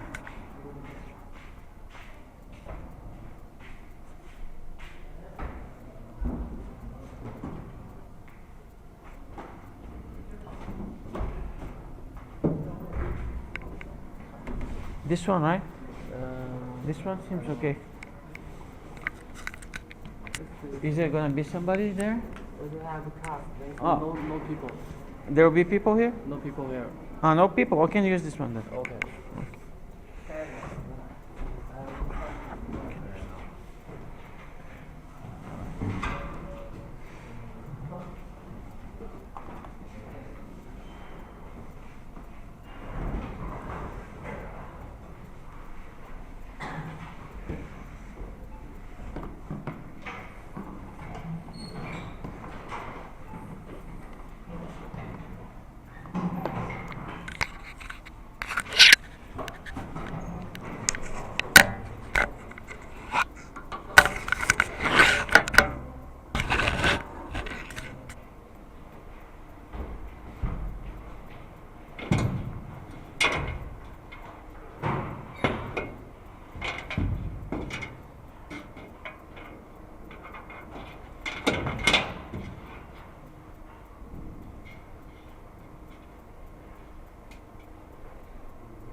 So is the other students coming?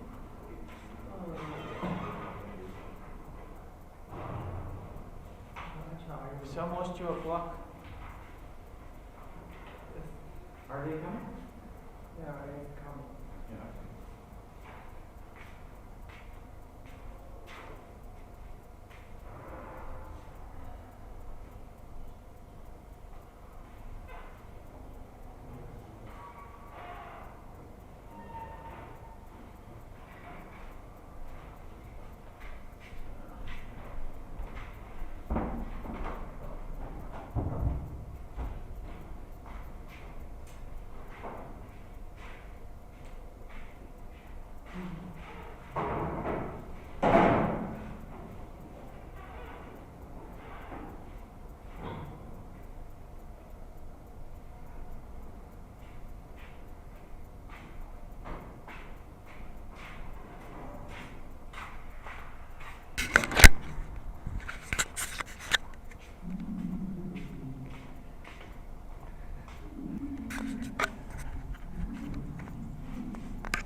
So I'll be asking you guys to move a little bit closer to the front. Is that okay?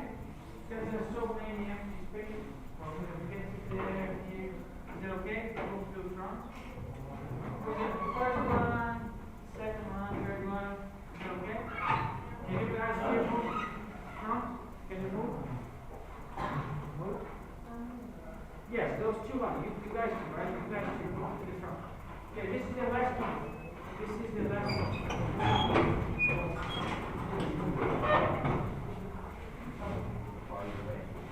Thank you. You can sit there too. The other side there.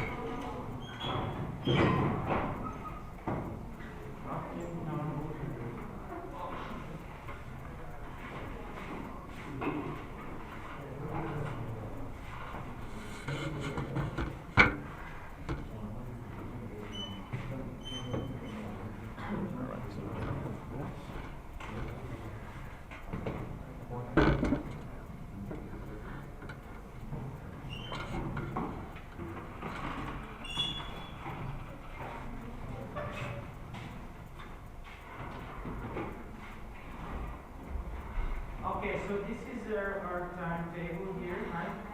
So we are here, right? This is our replacement class, right? D04, 2 o'clock in the afternoon, right? Your BCG, okay. So, our next class is going to be here, the final exam, right? So, our next meeting is going to be on Tuesday, December 24. This is going to be final exam. This is going to be in the morning, 10. And this is going to be in room 8419. Yes, sit here in the front. Not in the back. No. This is the last one. This is the last one. Yes. Thank you. Okay, so our next meeting, this is our last class. So our next time we're going to see who's going to be for final exam, right? Final exam is going to be Tuesday. Tuesday, December 24, final exam, 10:25 a.m., classroom 8419. Okay? Alright?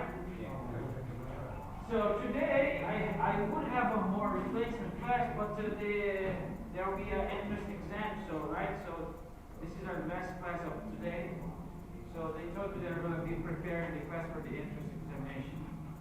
Alright, so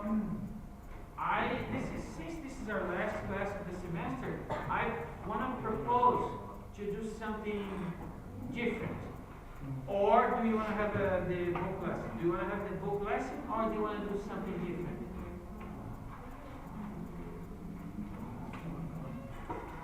I am asking you, do you want to do something different today, or do you want to have the book lesson?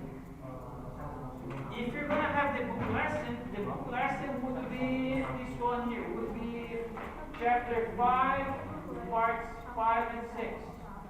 Or we can do something different. Since this is our last class, maybe we can do something different. Do you want to do something different? Do you want to have a book lesson, or do you want to do something different? What do you think? Huh? You don't care? Okay, don't care. You don't care. But what is the other student? Do you want to do something different, or do you want to have a book lesson? Something different? Okay.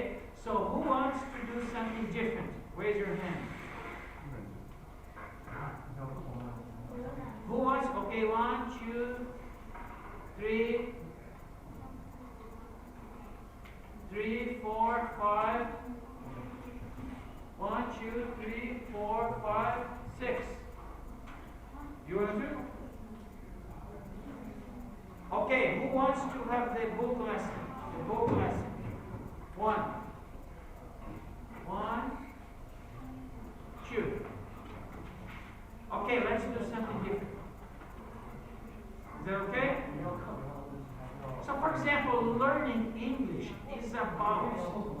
Okay, so pay attention. Learning English is about having fun. Learning English is about communicating, practicing, having fun. So I don't need my classes to be boring. My classes, I have to study hard. No. The more you practice, the more you have fun, the more you participate in class. Let's do something fun together, right? I hope my classes are fun.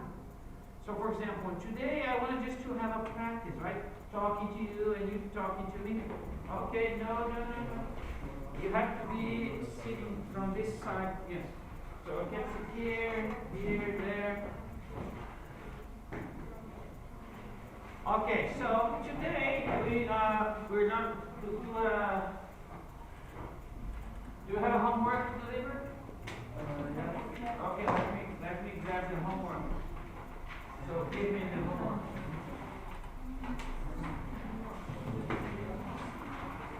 The last homework, okay.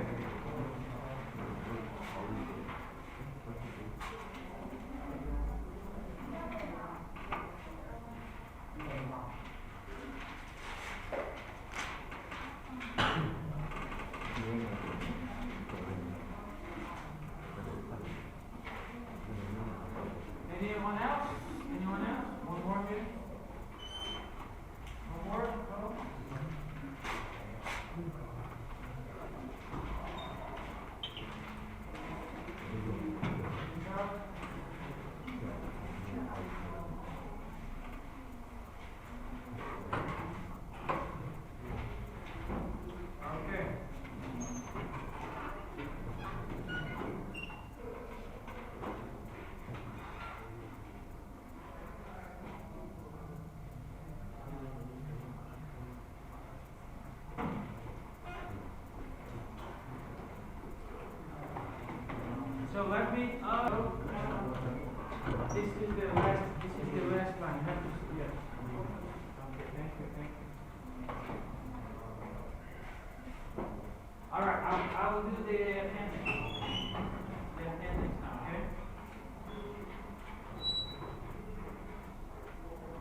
2,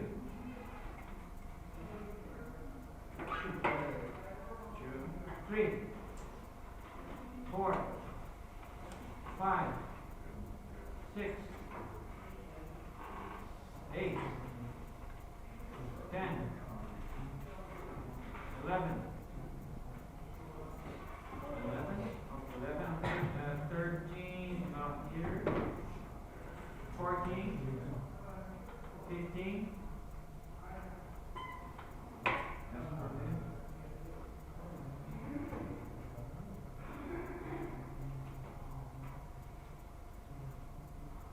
17, 18, no, 18 is not here.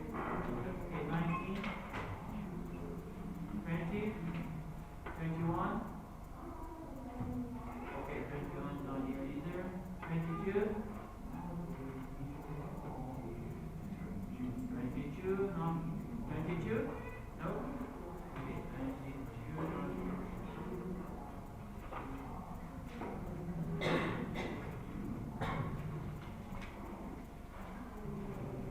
23, 24, 25, 26, 27,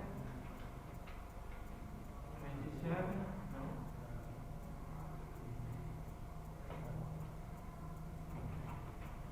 28, 29, 30, no.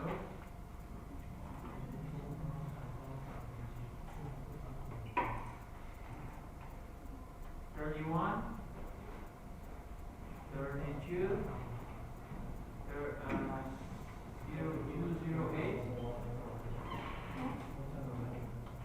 0311, 0311, no? 11? Okay. And 0312. What's the number you? What is your number? 13, okay. 13? So you said that they will not come to my present. Are you 7213? Are you here? 7213? Not this one? 30. Oh, 30. Ah, okay, 30. And you? Huh? 27. Okay, let me finish. Number 0208. Okay. 0311. Liu Shengqi. No?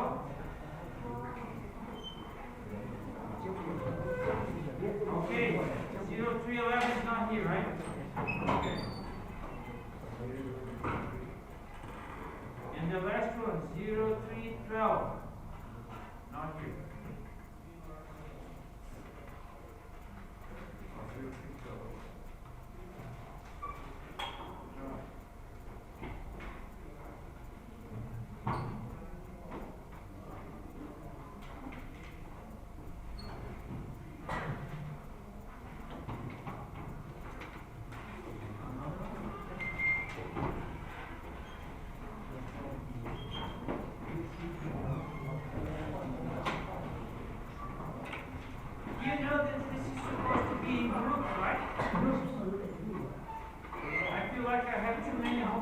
For example, I'm supposed to have one page for each group.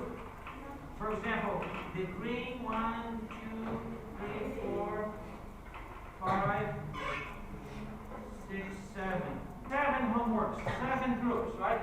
So for example, one group here, the blue, right? So why do I have so many papers? So 1, 2, 3, 4, 5, 6, 7,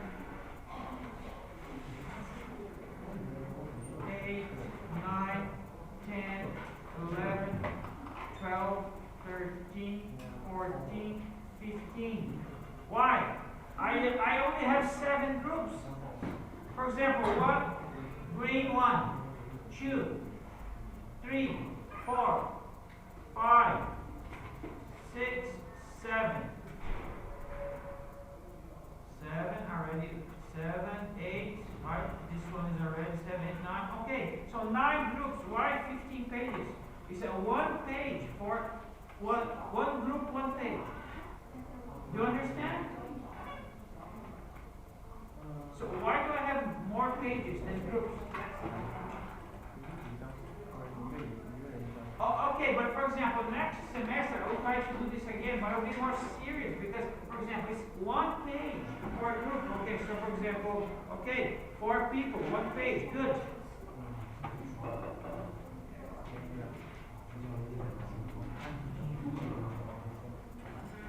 So 19, 1 person here, just 1 person, 19. Okay, 19 here, right? So 19 is 72, 19. Who's 1ZE? 1ZE. Where is it? For example, you need to put the names of the other classmates here. Put all the other names here. But not today, okay? But next semester. So when you do the homework, you put your name and your 4 classmates. You put only your name here. Okay? So let me see other one here. This one is good, okay? 4 people, good.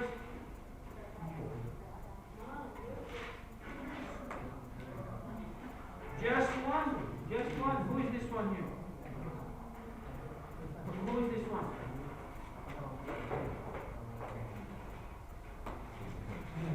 You? So what's your number? Sorry, what's your number? Number 3 here. Is this your number here?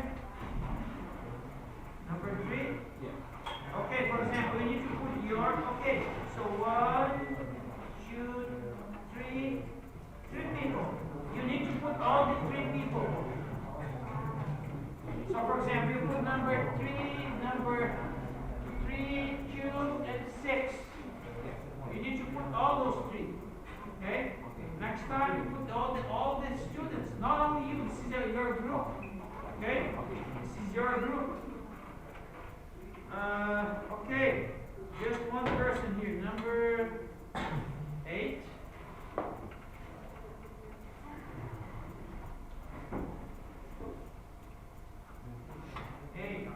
Is this 8? Who is 8? Who is Kai Wenjin?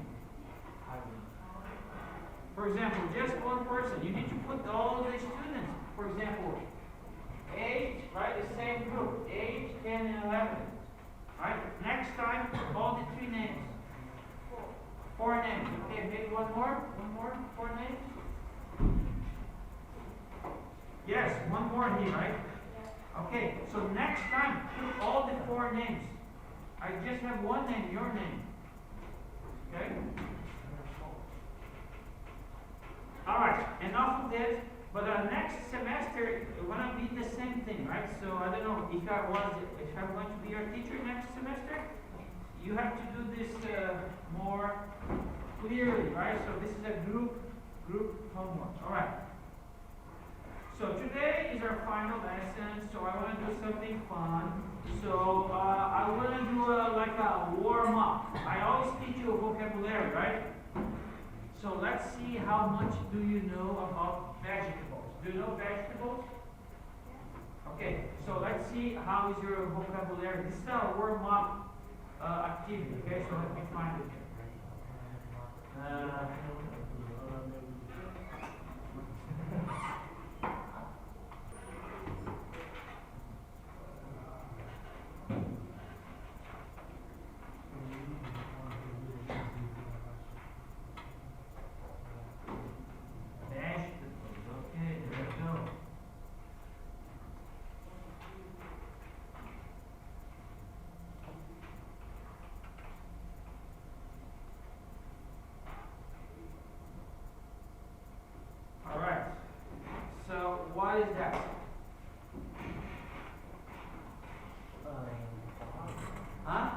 For example, today you are allowed to use your cell phone. If you don't know how to say in English, type in Chinese, translate, and then you can read it. Okay, please use your cell phone. For example, what is this in Chinese? Huh? Okay, type in your cell phone, translate to English, and then you can tell me. This one is not zucchini. This one is a cucumber. This one is a cucumber.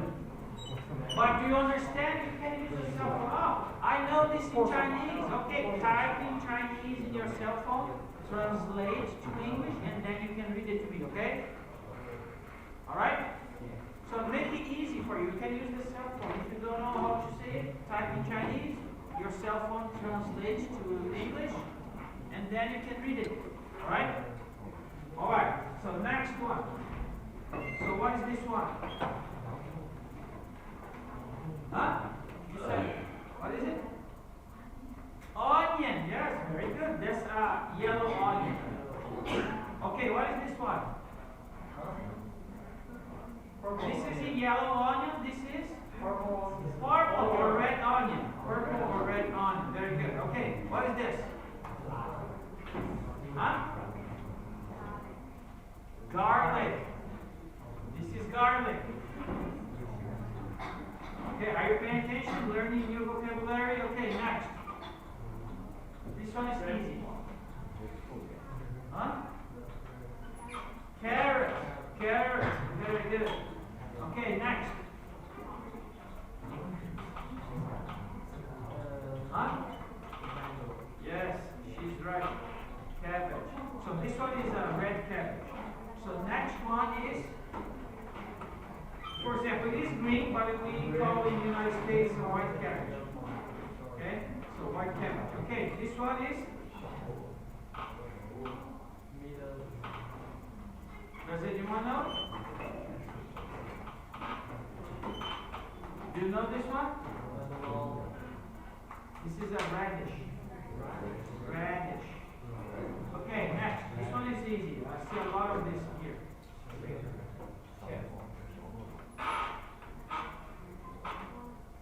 Eggplant. Eggplant.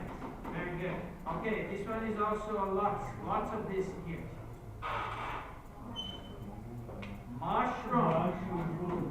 Okay, this one. Huh? Pepper. So this is a red pepper. And this one is hard. This one is very hard. Does anyone know this?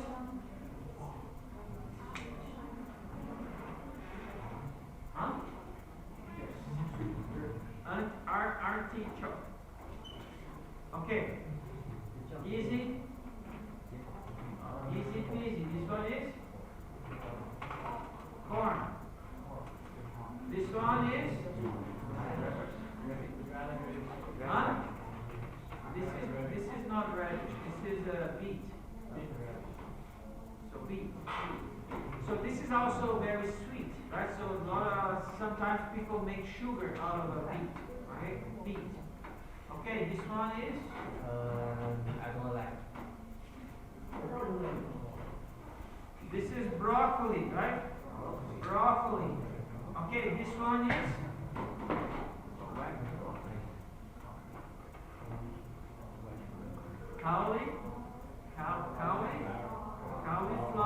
Cauliflower. This one is.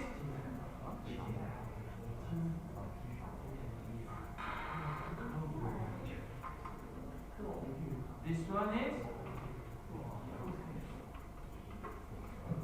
I see some students typing the cell phone. You type waiting for me to answer. This one is celery.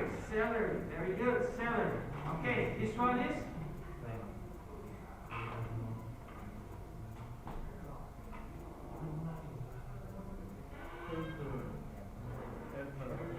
pepper. But for example, we call this chili. Okay. In the United States, you say chili. For example, this is the one that's making the food spicy, right? So, very spicy, right? So this one here is not spicy. For example, this one is not spicy. So this is called pepper, but this one is not spicy. Right? But this one here is very spicy. This one will make your food very spicy. So we call chili. For example, it's a very famous dish in the United States, chili. Wow, let's have a chili. It means beans with a spice, with pepper.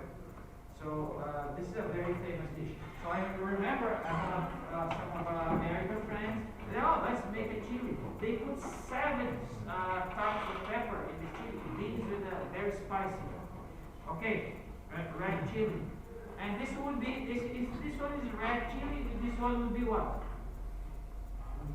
Green chili, right? So red chili, green chili, right? Okay, this one is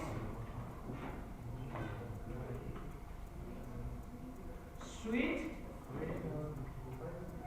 potatoes, sweet potatoes. Okay, next, what is this?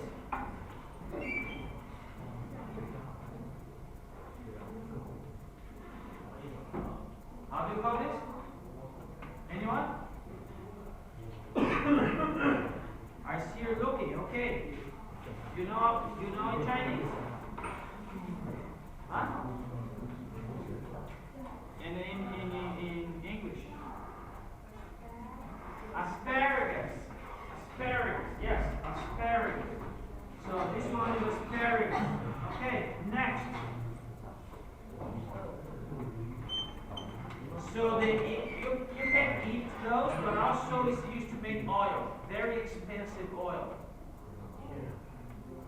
So you can eat.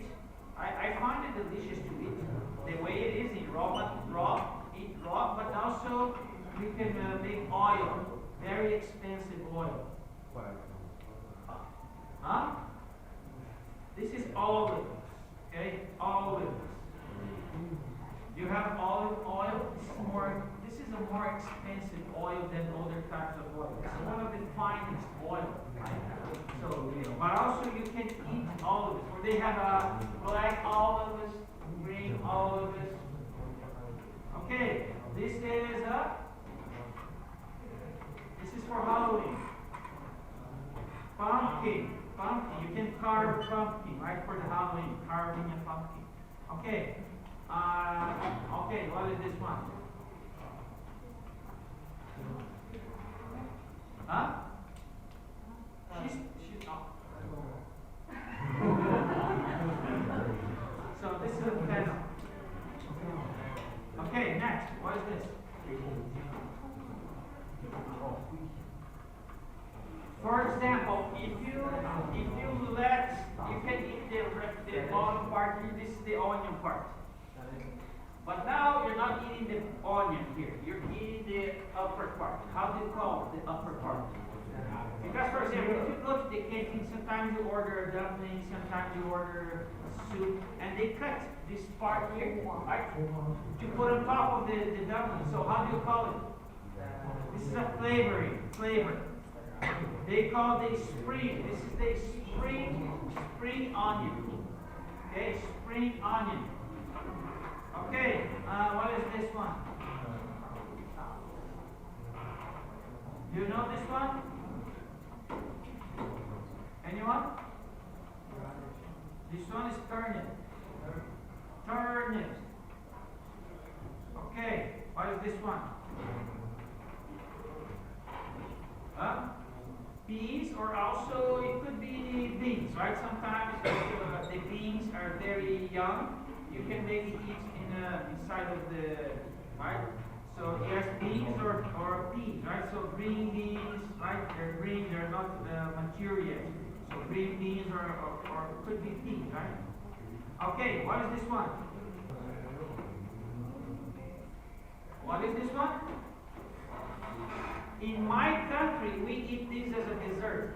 We eat with sugar. In Mexico, they eat this with vinegar and salt as a salad. So here in China, how do you eat? Is it with sugar or with salt? Yes, it is avocado. Good. So avocado. But how do you eat avocado in China? Do you eat with sugar or do you eat with salt? Sugar? So this is a dessert. In Brazil, we eat sugar. This is a dessert. But in Mexico, I know they eat as a salad. They put vinegar and salt. Right? So, and here we would eat sugar too, right? Okay. Okay, what is this one? Huh?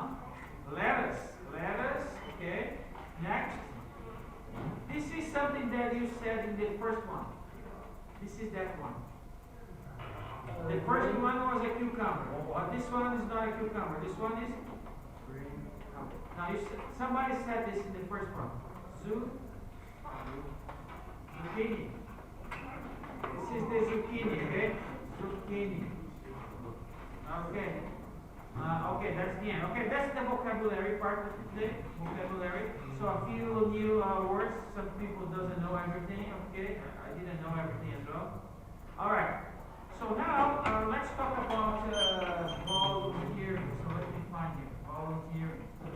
Have you guys been to the English Corner yesterday? Anyone? English Corner yesterday? Yes? No? No? Okay. So because yesterday I kind of did this in the English Corner.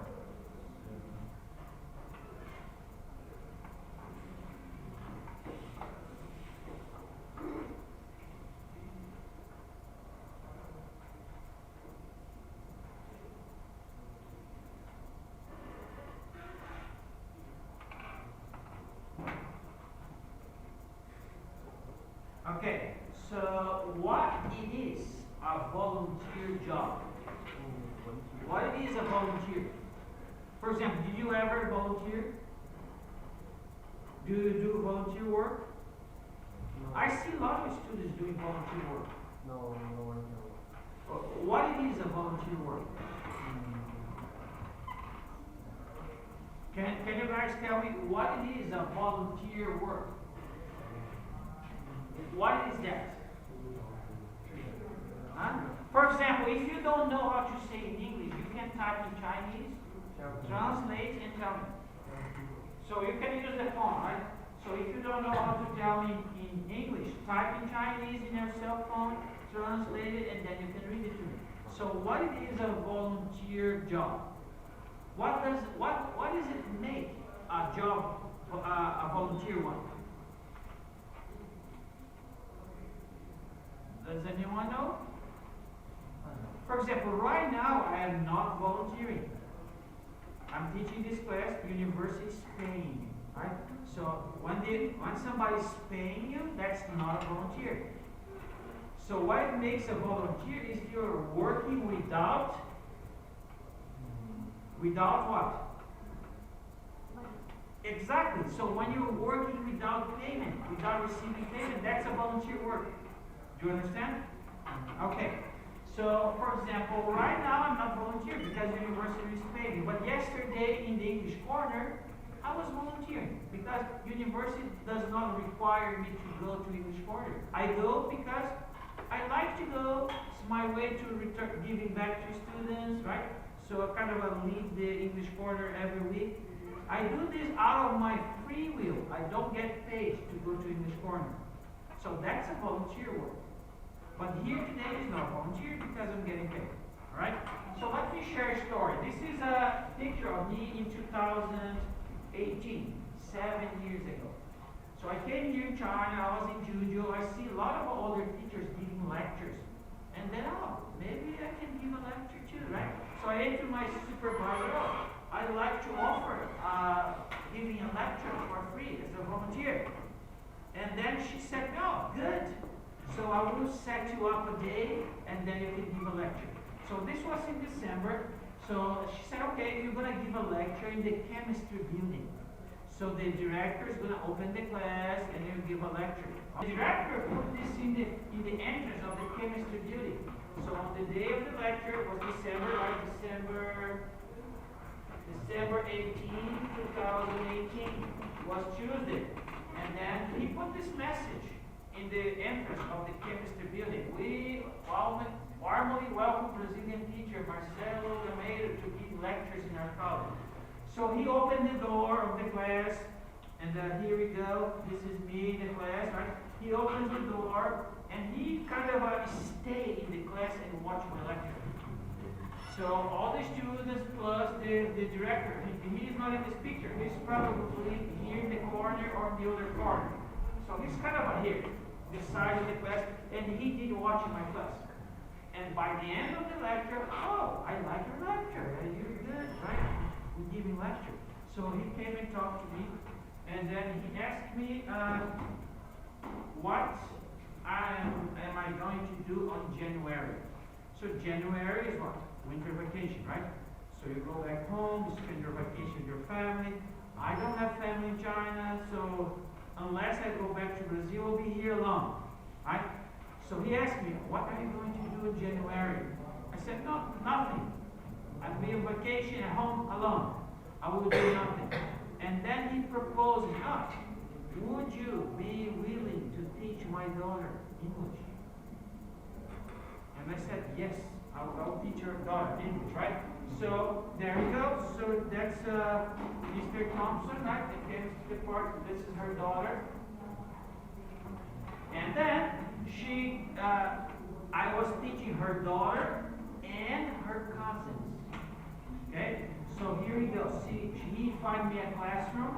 That's her daughter here, Cynthia, and her cousins. So every day, 10 a.m. I get in the classroom with those kids. They're 13, 14 years of age, right? So I was teaching them every day for 2 hours. So 10 a.m. until midday. So by midday, the parents came to pick up their kids. And then we have lunch together. So after the class, so this is the classroom day, right? So teaching in the classroom, right? All the kids here, all 13, 14 years of age. After the classroom, the parents picked up their kids, and we had lunch together in the restaurant. Here's Cynthia, right? So the parents here, me, myself here, right? So I'm having lunch every day after classes. All right. So now tell me, next month, after January, February, right? So you do have a special holiday in China in February. What is it? What special holiday do you have in China on February? There is one important holiday in China. What is it? On February. Spring Festival, right? So what do you do in Spring Festival? What do you do? Usually you don't have classes, right? Spring Festival. So what do? You stay here. Most of the students go back home to celebrate, right? So I don't have, I don't have family in China, so I don't go back home. So I stay here in my home, my apartment building alone, by myself, right? So my Spring Festival has always been like this. I'm staying at home alone. But that year was different. Because their parents, right? The parents here, the parents of the kids, they call me, teacher, would you like to spend a Spring Festival with us? So we're going to pick you up at home, we're going to have lunch together, and then we're going to do some fun stuff afternoon, like we're going to go to movies, we're going to make some dumplings, we're going to walk in the park, we're going to set fireworks. Would you like to come with us? And I said, yes.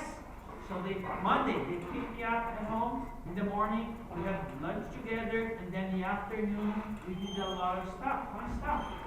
So this is me with them, right? This is some of my students, right? Remember? So this is me in the movies. This is me making dumplings with their families, their parents, right? This is in the restaurant, walking the park, setting fireworks. More pictures here, right? So preparing food. This is Cynthia again, right? So this is in the restaurant, this is walking the park. So Monday, wow, how nice. Back home. Tuesday, another family, another parent. Teacher, you like to come with us now? Yes.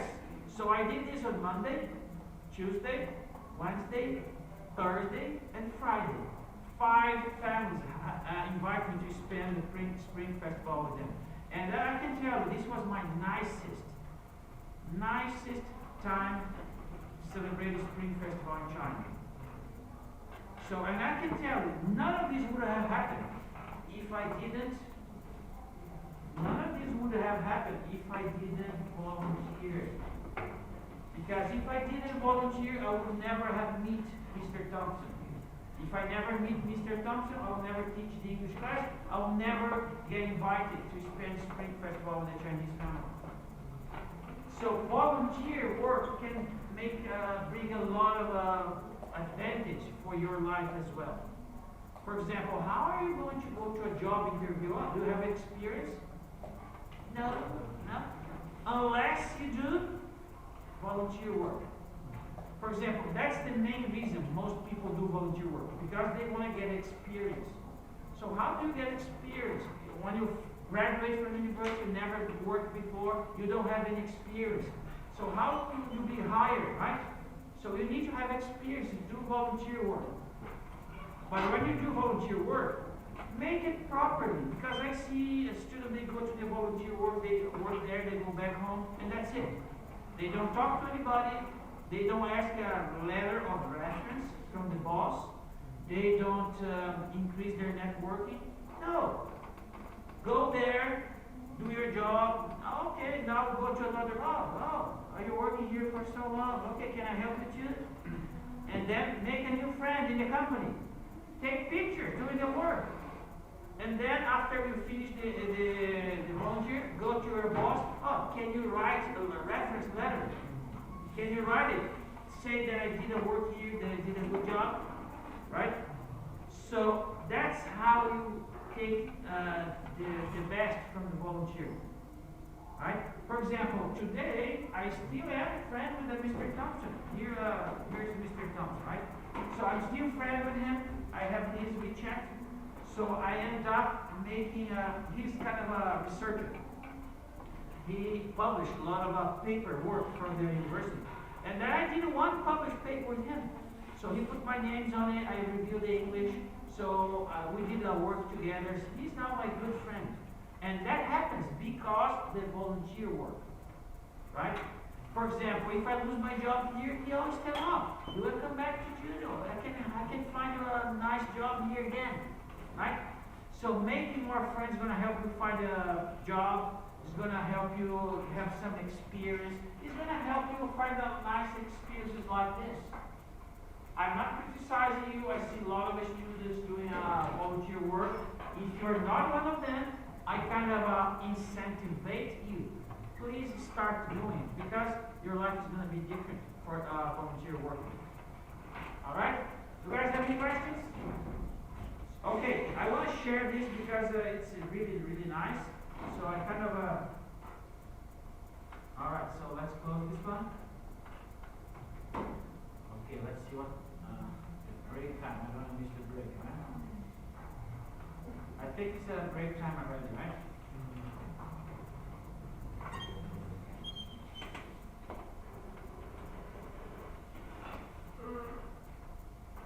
Yes, 5 minutes for this. Okay, let's take a break right now. Okay, 5 minutes. I'll put it here, 5 minutes. And then we'll continue after. Alright, 5 minutes for the break. If you need to go to the restroom, you can go. 5 minutes. Break time, okay?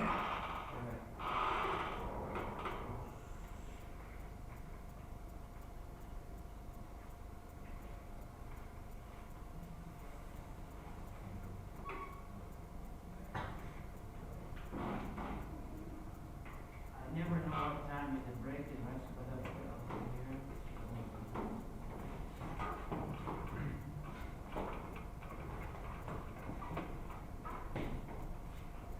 So this is the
So, and then I'll be asking you to tell me something about the video. It can be anything. For example, you can tell I like the video because this, or I didn't like it, or I don't believe it. So, if you don't know how to say in English, please write it down in Chinese in your cell phone, then you translate, then you can read it to me. So to make it easy, okay? So, but I'll be asking you, pay attention to the video, it's very short.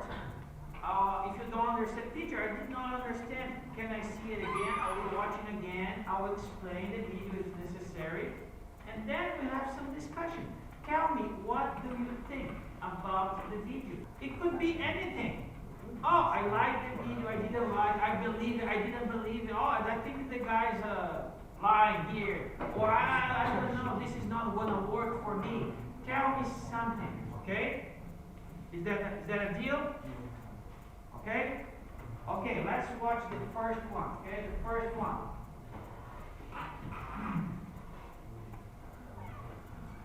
Okay, this is the first one. Which one? This one? No?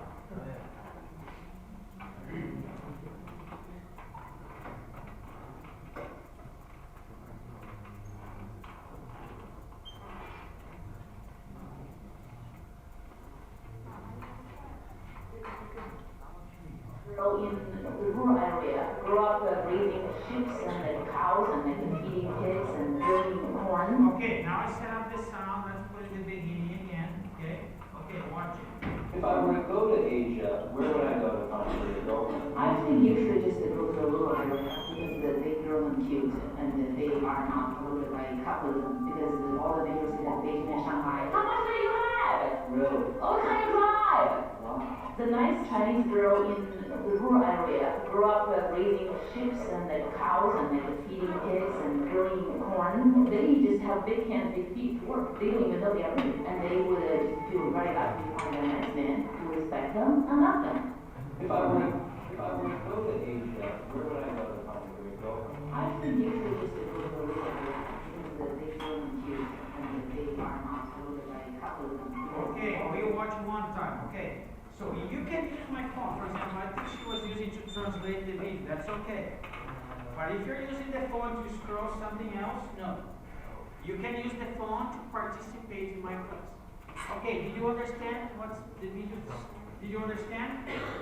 There's a man, right? And then he's asking a question to a girl, a Chinese girl, I don't know. And she looks Chinese, right?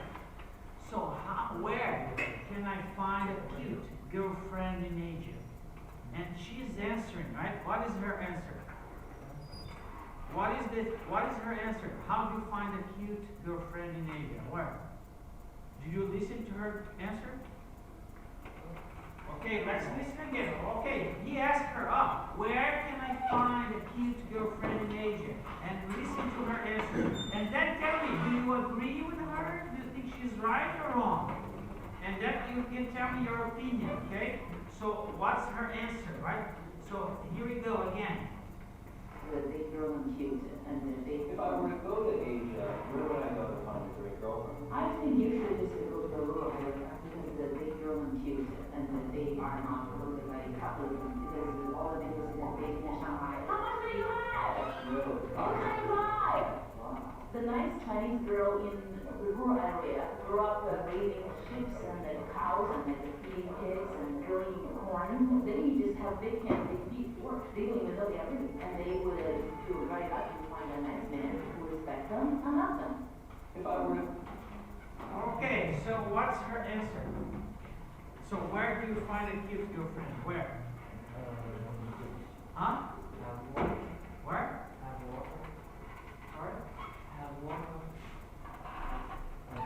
For example, there's two places that she's talking about. She's talking about big cities, and she's talking about big cities, Beijing, Shanghai, and the opposite of that would be the rural areas, small city, rural. So she's comparing those two, right? And what does she say about the girl from the big city? She said they're influenced by what? For example, the girl from the big city, let me Rural go here. area, grew up raising sheep and the cows and feeding pigs and growing corn. They just have big hands. They go, oh, can I drive? The nice Chinese Shanghai. How much do you have? So this is what she's saying about the girl from the big city.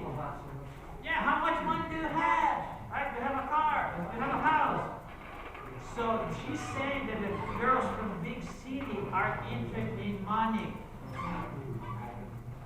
Yes, she only dates a man if he has money. And then she said the girls from the rural areas. She's cute. She's very simple. She's not after your money. For you, do you agree? Is that true? So tell me, now I want to hear your opinion. Tell me something about the video. Do you agree with the video? Do you disagree? Because she's talking about China. So you're Chinese, right? So tell me, is it true, false? Why is that? Why do you think it's true or not? Tell me. I'll give you a minute. If you don't know how to say in English, you can type in Chinese, right? Translate and read it to me. Go ahead. If you don't know how to say, type in Chinese. Translate and give me what is your opinion about this video. Do you agree? Do you agree? No? Yes? No?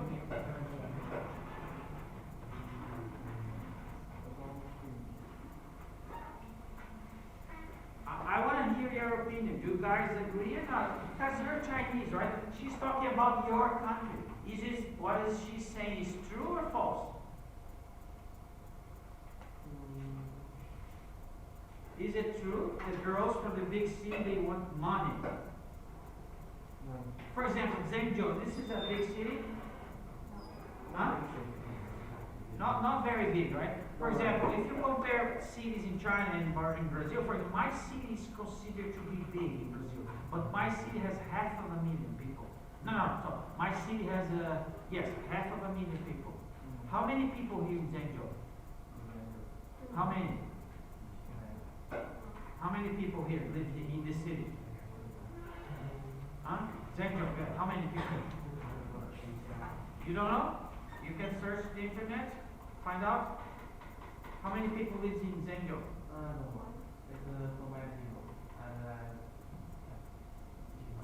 I think it's more than 1 million, right? Maybe a few million people. Did you find out? How many?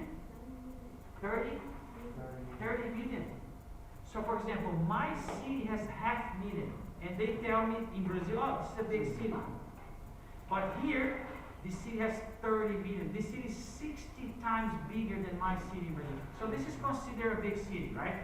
For example, lots of universities, right? They have a subway. Not small cities don't have subway, right? So you can go up here and get a subway, right? Subway. You have a big airport here. So this is considered to be a big city. Okay, girls from here. Are they what she said? Are they after money? Yes or no? Huh? So you disagree with her? You disagree? Do you agree or disagree? Disagree. Okay, tell me why.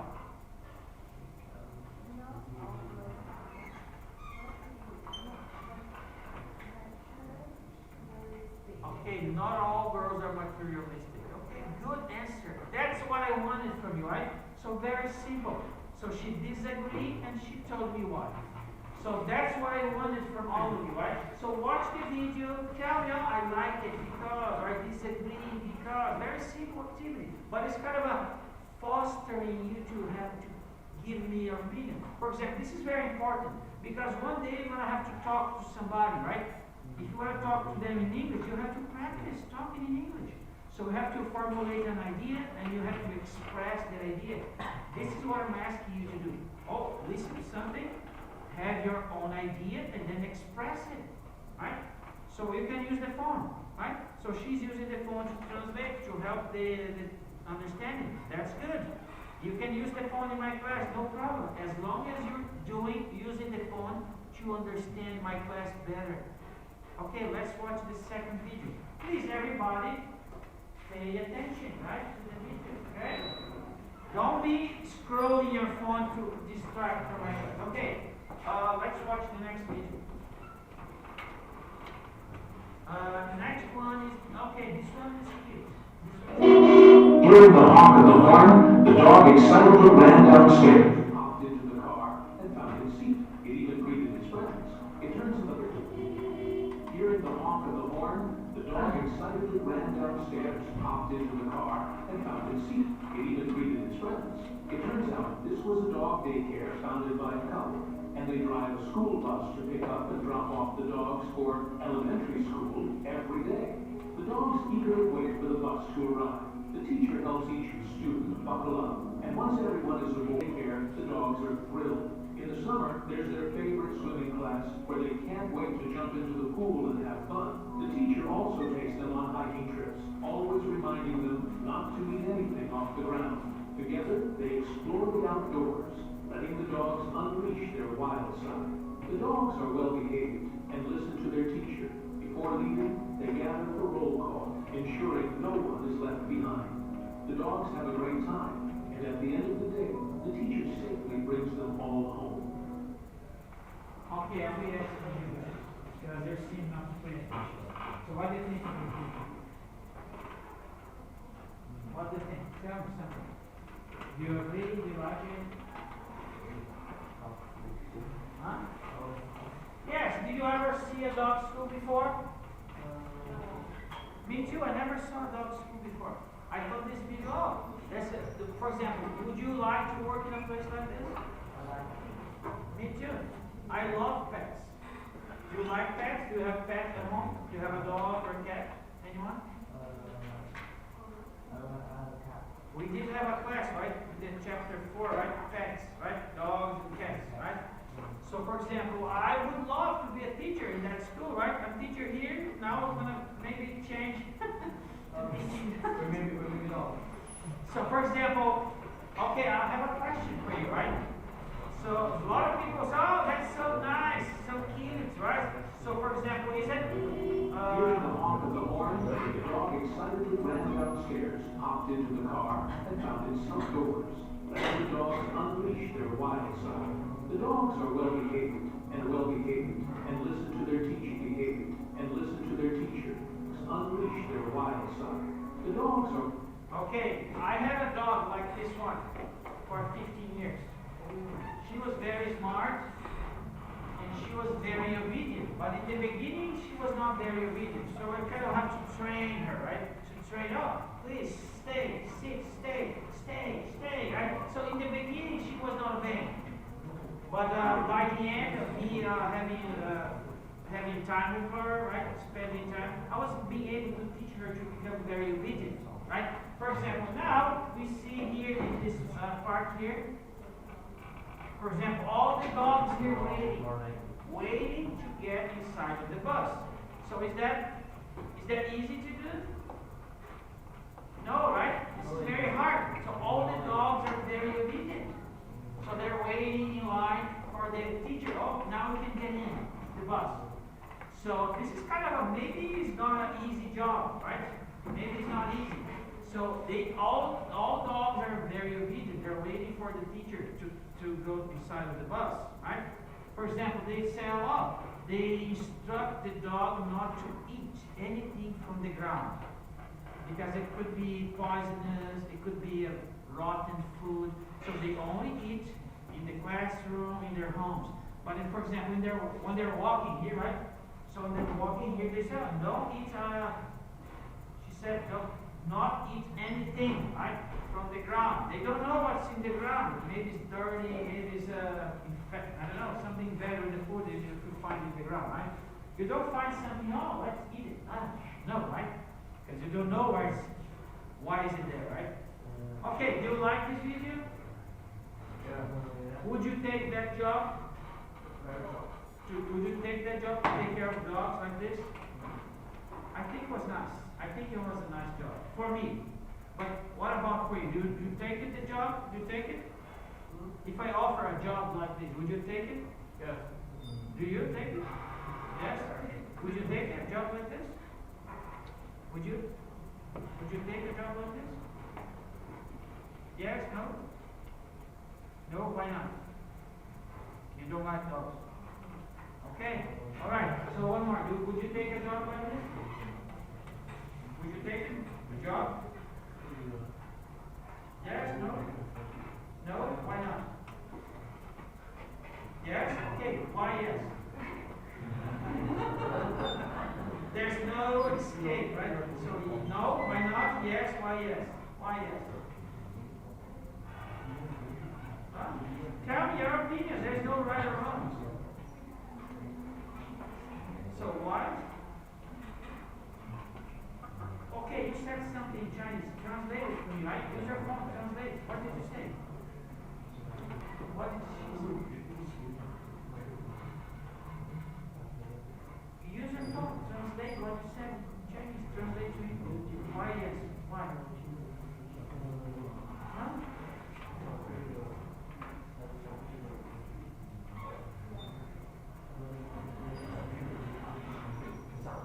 For example, they're talking Chinese. I don't understand what you're saying. Can you translate some of that? Because you're talking about this one, right? So you said yes. Why yes? Why? Can you translate some of the you said in Chinese to English so I would understand?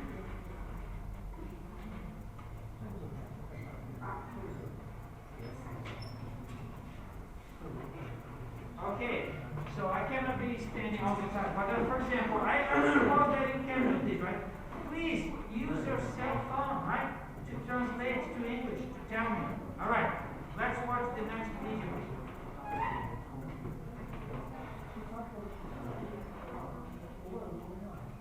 Okay, this is very good. This one is nice. You can study for a half hour. It doesn't take a half hour break to recharge your batteries. For most people, about 5 minutes. And this is where you go away, do something fun for 5 minutes. Call a friend, talk to a child, talk to a parent, a roommate. Enjoy some music. Do something you enjoy. And actually say, this is my treat for having studied for 30 minutes effectively. Go back, and here's what happens. Your efficiency is nearly 100%. Study a half hour, take a break. Study a half hour, study a half hour. Now, had she done that over the course of 6 hours, she would have got about 5.5 hours of serious study and about a half hour of total break time. Okay, let's watch one more time because this is a way of studying to improve performance. You can study for a half hour. It doesn't take a half hour break to recharge your batteries. For most people, about 5 minutes. And this is where you go away, do something fun for 5 minutes. Call a friend, talk to a child, talk to a parent, a roommate. Enjoy some music. Do something you enjoy. And actually say, this is my treat for having studied for 30 minutes effectively. Go back, and here's what happens. Your efficiency is nearly 100%. Study a half hour, take a break. Study a half hour, study a half hour. Now, had she done that over the course of 6 hours, she would have got about 5.5 hours of serious study and about a half hour total break time. All right. So, what did you guys understood about this video?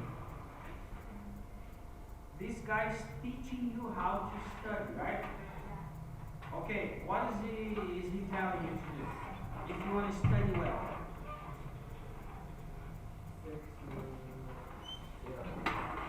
Yes, for example, he's given an example of a girl studying for 6 hours, right? So what happens if you start studying, right? So when you start studying, you're rested. Okay, you start studying, your performance is high. But now you're getting tired, right? Your performance is declining, right? And then he said, what do you have to do when your performance is getting low? What do you have to do? Take a break. Right? For example, take a 5 minutes break. We just take a 5 minutes break, right? After 5 minutes break, do something fun. Call a friend. I don't know. Listen to a music. Take a break. What's happened to your performance? You remember, you start studying, your performance getting low. Now you take a break. What happens to your performance? Goes back to top, right? almost nearly 100%. So every time you took a break, your performance goes back to top. Now you start studying again, your performance is getting down. So now what you do? Take another break. So start studying, down, now take another break. So she studied 5 hours and 30 minutes and took a half an hour break. But because of the break, her performance got better all the time. So she's studying more efficiently, right? That's what the video is talking about. So my question for you is it, do you believe it? Does it work for you? Did you study this way? How do you study? You study half an hour, 6 hours without break, or you take a break? So after the break you feel better? So your performance goes back to top? Huh? Better too? After the break, does your performance go back? Yes? So for example, it does work for you. Do you guys agree? I'm looking at you because you're participating a lot. So do you guys agree? Is that true? For most people, that is true. So it's very hard to do something continually without breaking and still performing hard. Because we get tired, right? After the break, usually we go back up again in study. So that's a good advice for our students, right? So instead of working continuously without break, it's good to take a break. So not too long, like 5 minutes break, right? 5 minutes is good enough. So we go back to top performance. That's why, for example, in our class is from 2 to 3:35, 1 hour and a half, 90 minutes. But you take a break in the middle. So okay, you take a break in the middle, so your performance goes back again. That's why we're not supposed to do something continuously, right? Because our performance is getting lower. All right, do you like this video? You guys like it? Yes, a good video, right? I think so. All right, so we watched this one already. Okay, so all right, this one is interesting too. Oh, what? Well, there are 3 kinds of jobs that robots have a hard time replacing. The first is blue-collar jobs that are non-repetitive. Robots cannot hammer a nail, they cannot pick a garbage, they cannot fix a toilet. Robots are very, very bad at non-repetitive blue-collar work. Second, emotional jobs. Jobs involving rapport with a human being a professor, being a teacher, being a counselor, being a therapist. All that cannot be replaced by a robot. Third category is imagination. The people that are innovative, that are leaders of society, that strategize, that dream about the future, those jobs cannot be replaced. So as long as you fit into one of these 3 categories, chances are you'll have a job for a long time. Well, there are 3 kinds of jobs that robots have a hard time replacing. The first is blue-collar jobs that are non-repetitive. Robots cannot hammer a nail, they cannot pick a garbage, they cannot fix a toilet. Robots are very, very bad at non-repetitive blue-collar work. Second, emotional jobs. Jobs involving rapport with a human being a professor, being a teacher, being a counselor, being a therapist. All that cannot be replaced by a robot. Third category is imagination. The people that are innovative, that are leaders of society, that strategize, that dream about the future, those jobs cannot be replaced. So as long as you fit into one of these 3 categories, chances are you'll have a job for a long time. Okay, what is this video about? Huh? You ever heard about AI? Yes. So for example, he's talking about robot, about AI, right? Did you guys heard about ChatGPT? So for example, ChatGPT does not work in China. But I know a lot of the students using ChatGPT. Right? Because you guys using VPN to access. For example, so this guy is talking about AI is going to replace a lot of jobs around the world. Many people who are kind of working in the environment that AI is going to replace, they're going to lose their jobs. So he's talking about 3 categories of jobs that the robot cannot do it, right? So what, for example, what is your intention for the future? What are you going to be working? So for example, teacher is a good one because robot cannot replace teachers because it has a human connection. Robot cannot have a human connection, right? Okay, do you guys agree with that? Do you guys agree with what he's saying? If yes, why? If no, why? So, do you think this video is interesting? Because, for example, a lot of AIs are popping up around the world. ChatGPT, this is the famous and the first one. But a lot of people are kind of using AI for their daily lives. So, like a big mindset, they're doing marketing work with AI, they're kind of customer service. A lot of jobs are being replaced by AI. And this guy said, oh, there's a few jobs, few categories that the AI cannot do it. Usually a blue collar. Blue collar is kind of working something creative or like a plumber, something like that. Do you guys have something to say? Do you agree with him? Do you agree or not? Okay, let's go to the next one. Okay, next video is about... Okay, this is kind of funny. Okay, every language has a tongue twister. Have you heard about tongue twister? Do you know what it is, a tongue twister? Does anyone know what it is, a tongue twister? You guys know tongue twister? Tongue. This is tongue twister. Like for example, these are kind of hard things to say. Right? So I'm going to give an example. This is a Chinese person. She's in Brazil. She's teaching Brazilian people in my country how to speak Chinese. Right? And she made this funny video here talking about a tongue twister. So let's hear her. Como se diz 14 em chinês? 14. E como se diz 40 em chinês? 10. Então como se diz 4 e 4, 10 e 10, 14 e 14, 40 e 40 em chinês?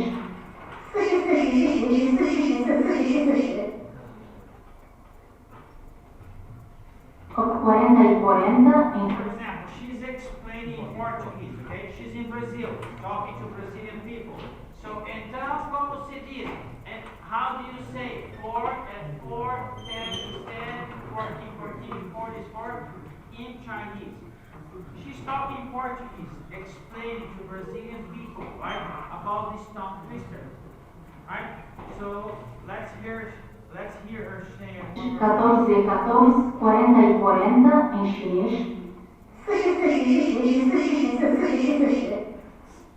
Alright, so sometimes it's very confusing, right? So can you say it? Can you say it? Let me put it back here. So, okay.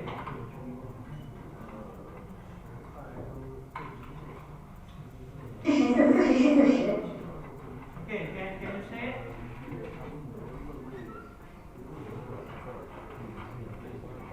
Okay, very good. Okay, can somebody here say it? Can you say it? Can you say it?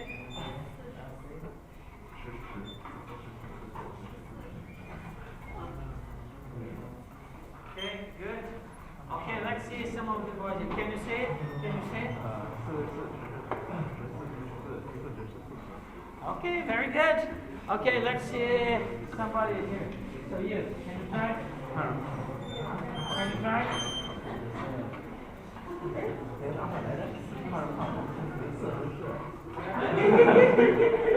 So we found someone who cannot do it. Okay, try it. Is that hard? Okay, one more. Can you try it? Okay. Can you try it?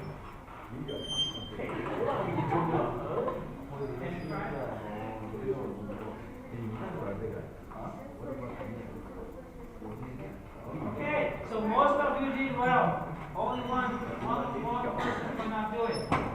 For example, let me tell you another one in Portuguese, in my language. O rato roeu a Roma do... O rato roeu a roupa do rei de Roma. This is in my language, right? So you see, a lot of R, right? So those words are. So o rato roeu a roupa do rei de Roma. Some people, they feel a hard time saying, because this is what they call tongue twister, because it's hard to say. Every language has those tongue twisters. They have in English, Portuguese, Chinese. All right, next video.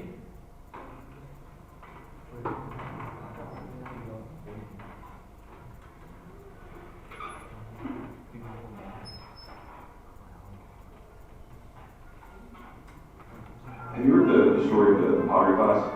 This feels like total modernism. So there's there's a teacher and he's got two classes that he teaches. And one class, this whole semester, is that you come back with a perfect clay pot. That's it. That's the assignment. The other class, he says, your objective is to make the most total quantity of clay pots, and it will be measured by how many pots you make. And at the end of the quarter, the pots that came from the team that had to just make sheer volume, not only did they make more pots, but the quality of all of their pots was better compared to the teams that only had to make one. And it just underlines the biggest lesson that I've learned in my life, which is that volume negates luck, is that you can try to be lucky and pick the one perfect thing and try and make it, but if you don't want to try and be lucky, you can just do so much fucking work that you will brute force your way to figuring it out. Have you heard the story of the pottery class? So did you understand this one? Okay, let's watch it again. But for example, let me just give you an insight. So he's talking about a lesson, right? So they have two teams, right? Two classes. The teacher has two classes. For one class, he asked them to make one pot. Try to make the best pot, best class, just one pot. And the other class, you don't have to make a good pot. You have to make as many as possible. So for this class, make one good pot, perfect pot. And the other one, make as much as possible. So make 1,000 pots, right? More pots. Here just one, here 1,000 pots. Okay? And then they see the results. So which one makes a better pot? This one here makes one pot, or the other one who makes more pots? Okay? So then he's telling the results. Okay, pay attention, because he's gonna tell you what's the result. Which team did better?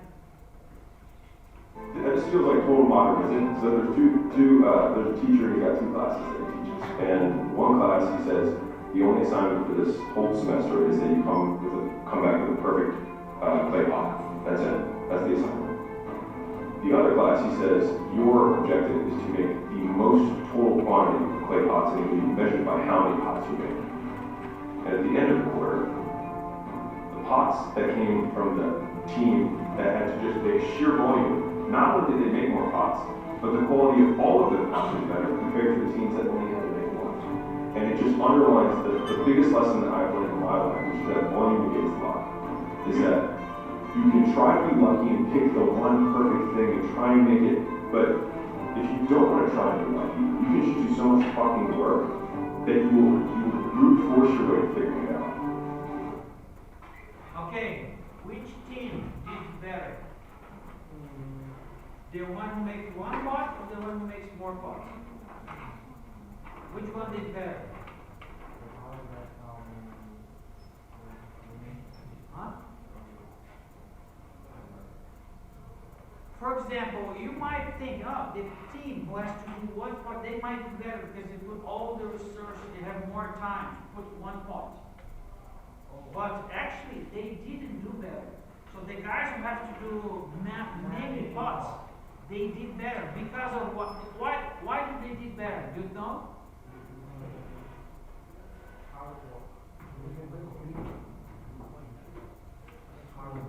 Hard work beats luck. For example, what it means is they have to do more pots. They get more experience. They get practice.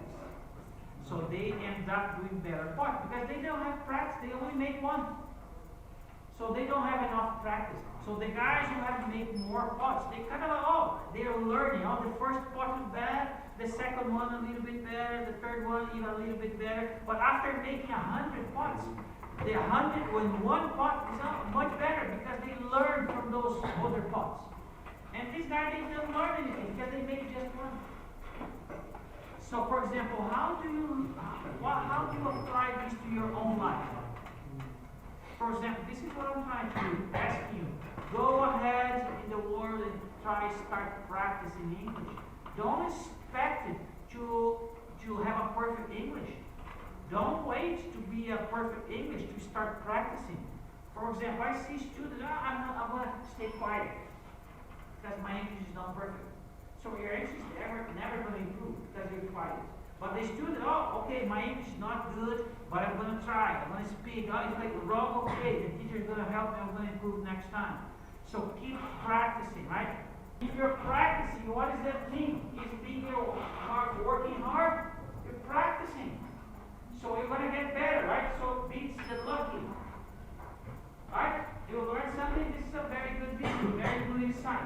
So that's what I'm trying to do, to push you to learn English, to practice. Practice more. Go to English Corner. For example, yesterday we had a nice English Corner. This is what I was doing yesterday in the English Corner, by the way. I was having fun with the students. Right? So that's why I wanted to do it. To become good in English. I wanted you guys to succeed in life, become good speakers in English. Any questions? Do you guys agree with that? Do you agree? Okay, I agree with that too. Okay, let's go to the next one. We're getting to the end, okay? Okay, more 10 minutes, right? Yes, more 9 minutes. Maybe 1 or 2 videos more.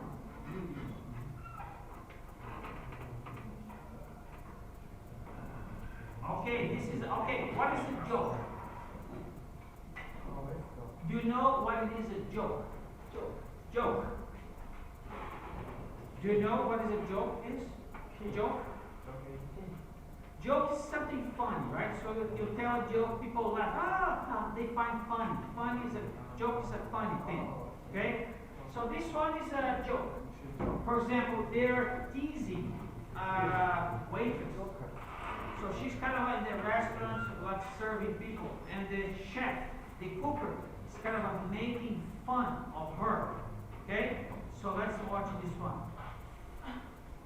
Yes, please, what is it? A man on table 6 wants an eggless omelette. He wants an egg. You can't have an eggless omelette, can you? Why, do we not have any?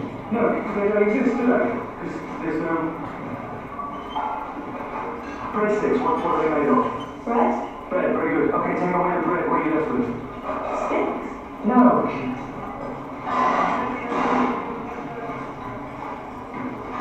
There you go, that's an eggless omelette.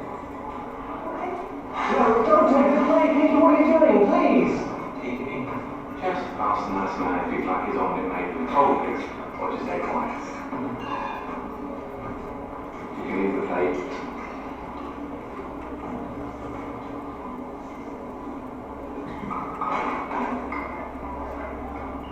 There you go.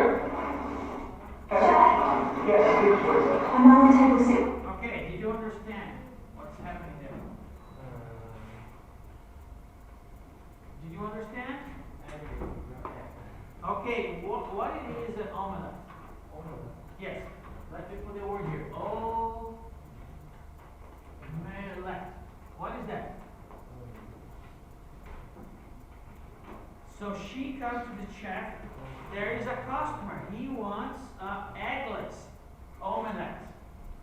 So the customer wants an omelette. What is an omelette? Omelette is a dish made of eggs. Yes, this is a dish made of eggs. You cannot make omelette without eggs.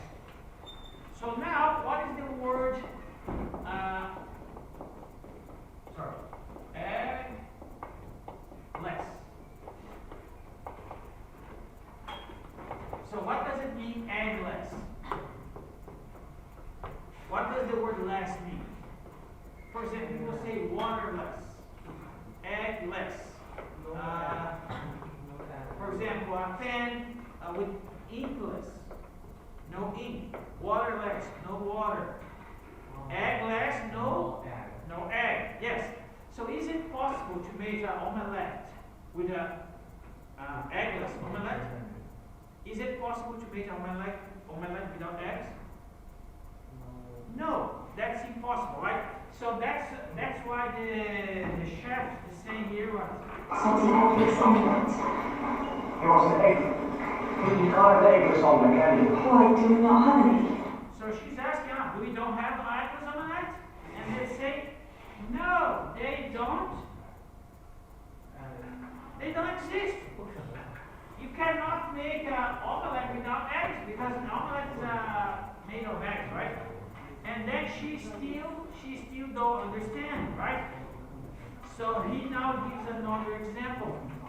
So he gives an example of a bread sticks, right? You have like a bread stick. So what is a bread stick? Bread can have different forms, right? So it can have an egg that, a bread that's rolled, or maybe a bread that's a stick, right? This is a bread stick. So bread in this format here. So if you take the bread, right?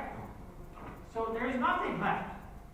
But he asked her, oh, okay, that's the example there. No, because they don't exist, do they? Because there's no breadsticks. What are they made of? So breadsticks, right? They're made of bread. Yeah, very good. And then he said, Bread. Bread. Very good. Okay, take away the. Take away the bread. What are you left with? For example, this is a breadstick. You take away the bread, we're left with nothing, right? And she said, no, sticks. So you get the joke? She's there, they're making fun of her, right? They're teasing her, they're making fun. Because she's not understanding what's going on. Do you understand the joke now? Do you like this joke? Is it funny? Huh? Alright, so let's see one last video, right? So the quest almost finished. We have to, okay, one more video, one more. Okay,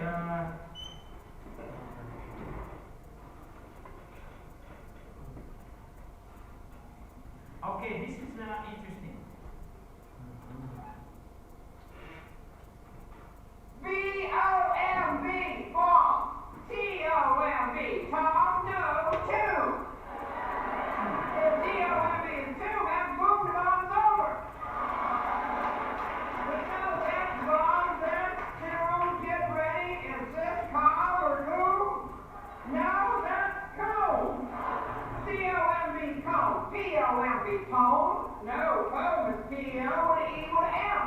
Now P-O-E-M, pone, H-O-E-M, home. No, home is H-O with an M with an E. H-O-M-E, home, S-O-M-E, some. No, that's some. S-O-M-E, some. N-O-M-E, no. No, that's N-U-M-B. The whole doggone thing is dumb. B-O-M-B. Okay, what's this word there? What is this word? Bomb. So what is a bomb? Something that explodes, right? So that's a bomb. So if you change, right? Change the letter here, right? This is what he's talking about. Changing the first letter, right? Change the first letter. Bomb. Okay, how do you say now? For example, bomb, bomb. Now they change only one letter. For example, you may think, bomb, tone. But no, it's not tone, it's tune. So every language has different words, have sometimes different pronunciations. Even those similar words, right? For example, I remember some few students when I come here trying in the beginning, they're trying to explain to me like how to pronounce things. And then, for example, say the same thing with different tone, it's going to mean different things, right? So every language has their nuances. That's why listening is so important. For example, remember the exercise I did the first day of class or the second day about listening a book and then reading while listening? So you have to listen enough time to get used to, oh, this is how I say this word. Because you listen to it first. So are you guys doing that exercise? Because your English is not going to get better if you don't listen enough. So that exercise that I gave you in the second class is very important. Remember? Reading a book while listening. And then when you finish the first page, you go back and read out loud by yourself, by practicing. That's why, because you only get to know the different words, how to say them, by doing this kind of exercise. I hope the lesson was fun today, so I didn't use the book, right? So it was very different. So I kind of was showing small videos. I wanted to hear what is your opinion, right? I let you, of course, you could use your phone to make it easier for you. I hope you had some fun. I always have fun. So I always wanted to push you to become better, right? I know important it is to learn English. I know how much better your life can be if you learn English well. My life changed when I learned English. I got the best opportunities. I got the best jobs. I'm here in China because I learned English. I couldn't have this opportunity here. I know it can be the same for you. And I remember when I was in university, I didn't speak English. So there is still time, even for those of you who don't, my English is not my thing, I don't know, it's so hard. You can do it, and your life can be better. Okay, so I'll finish the class right now. I'll see you Tuesday for the final exam. Okay? All right. There you go. See you on Tuesday.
你这个神仙。你忘了留下了，你什么是吵架？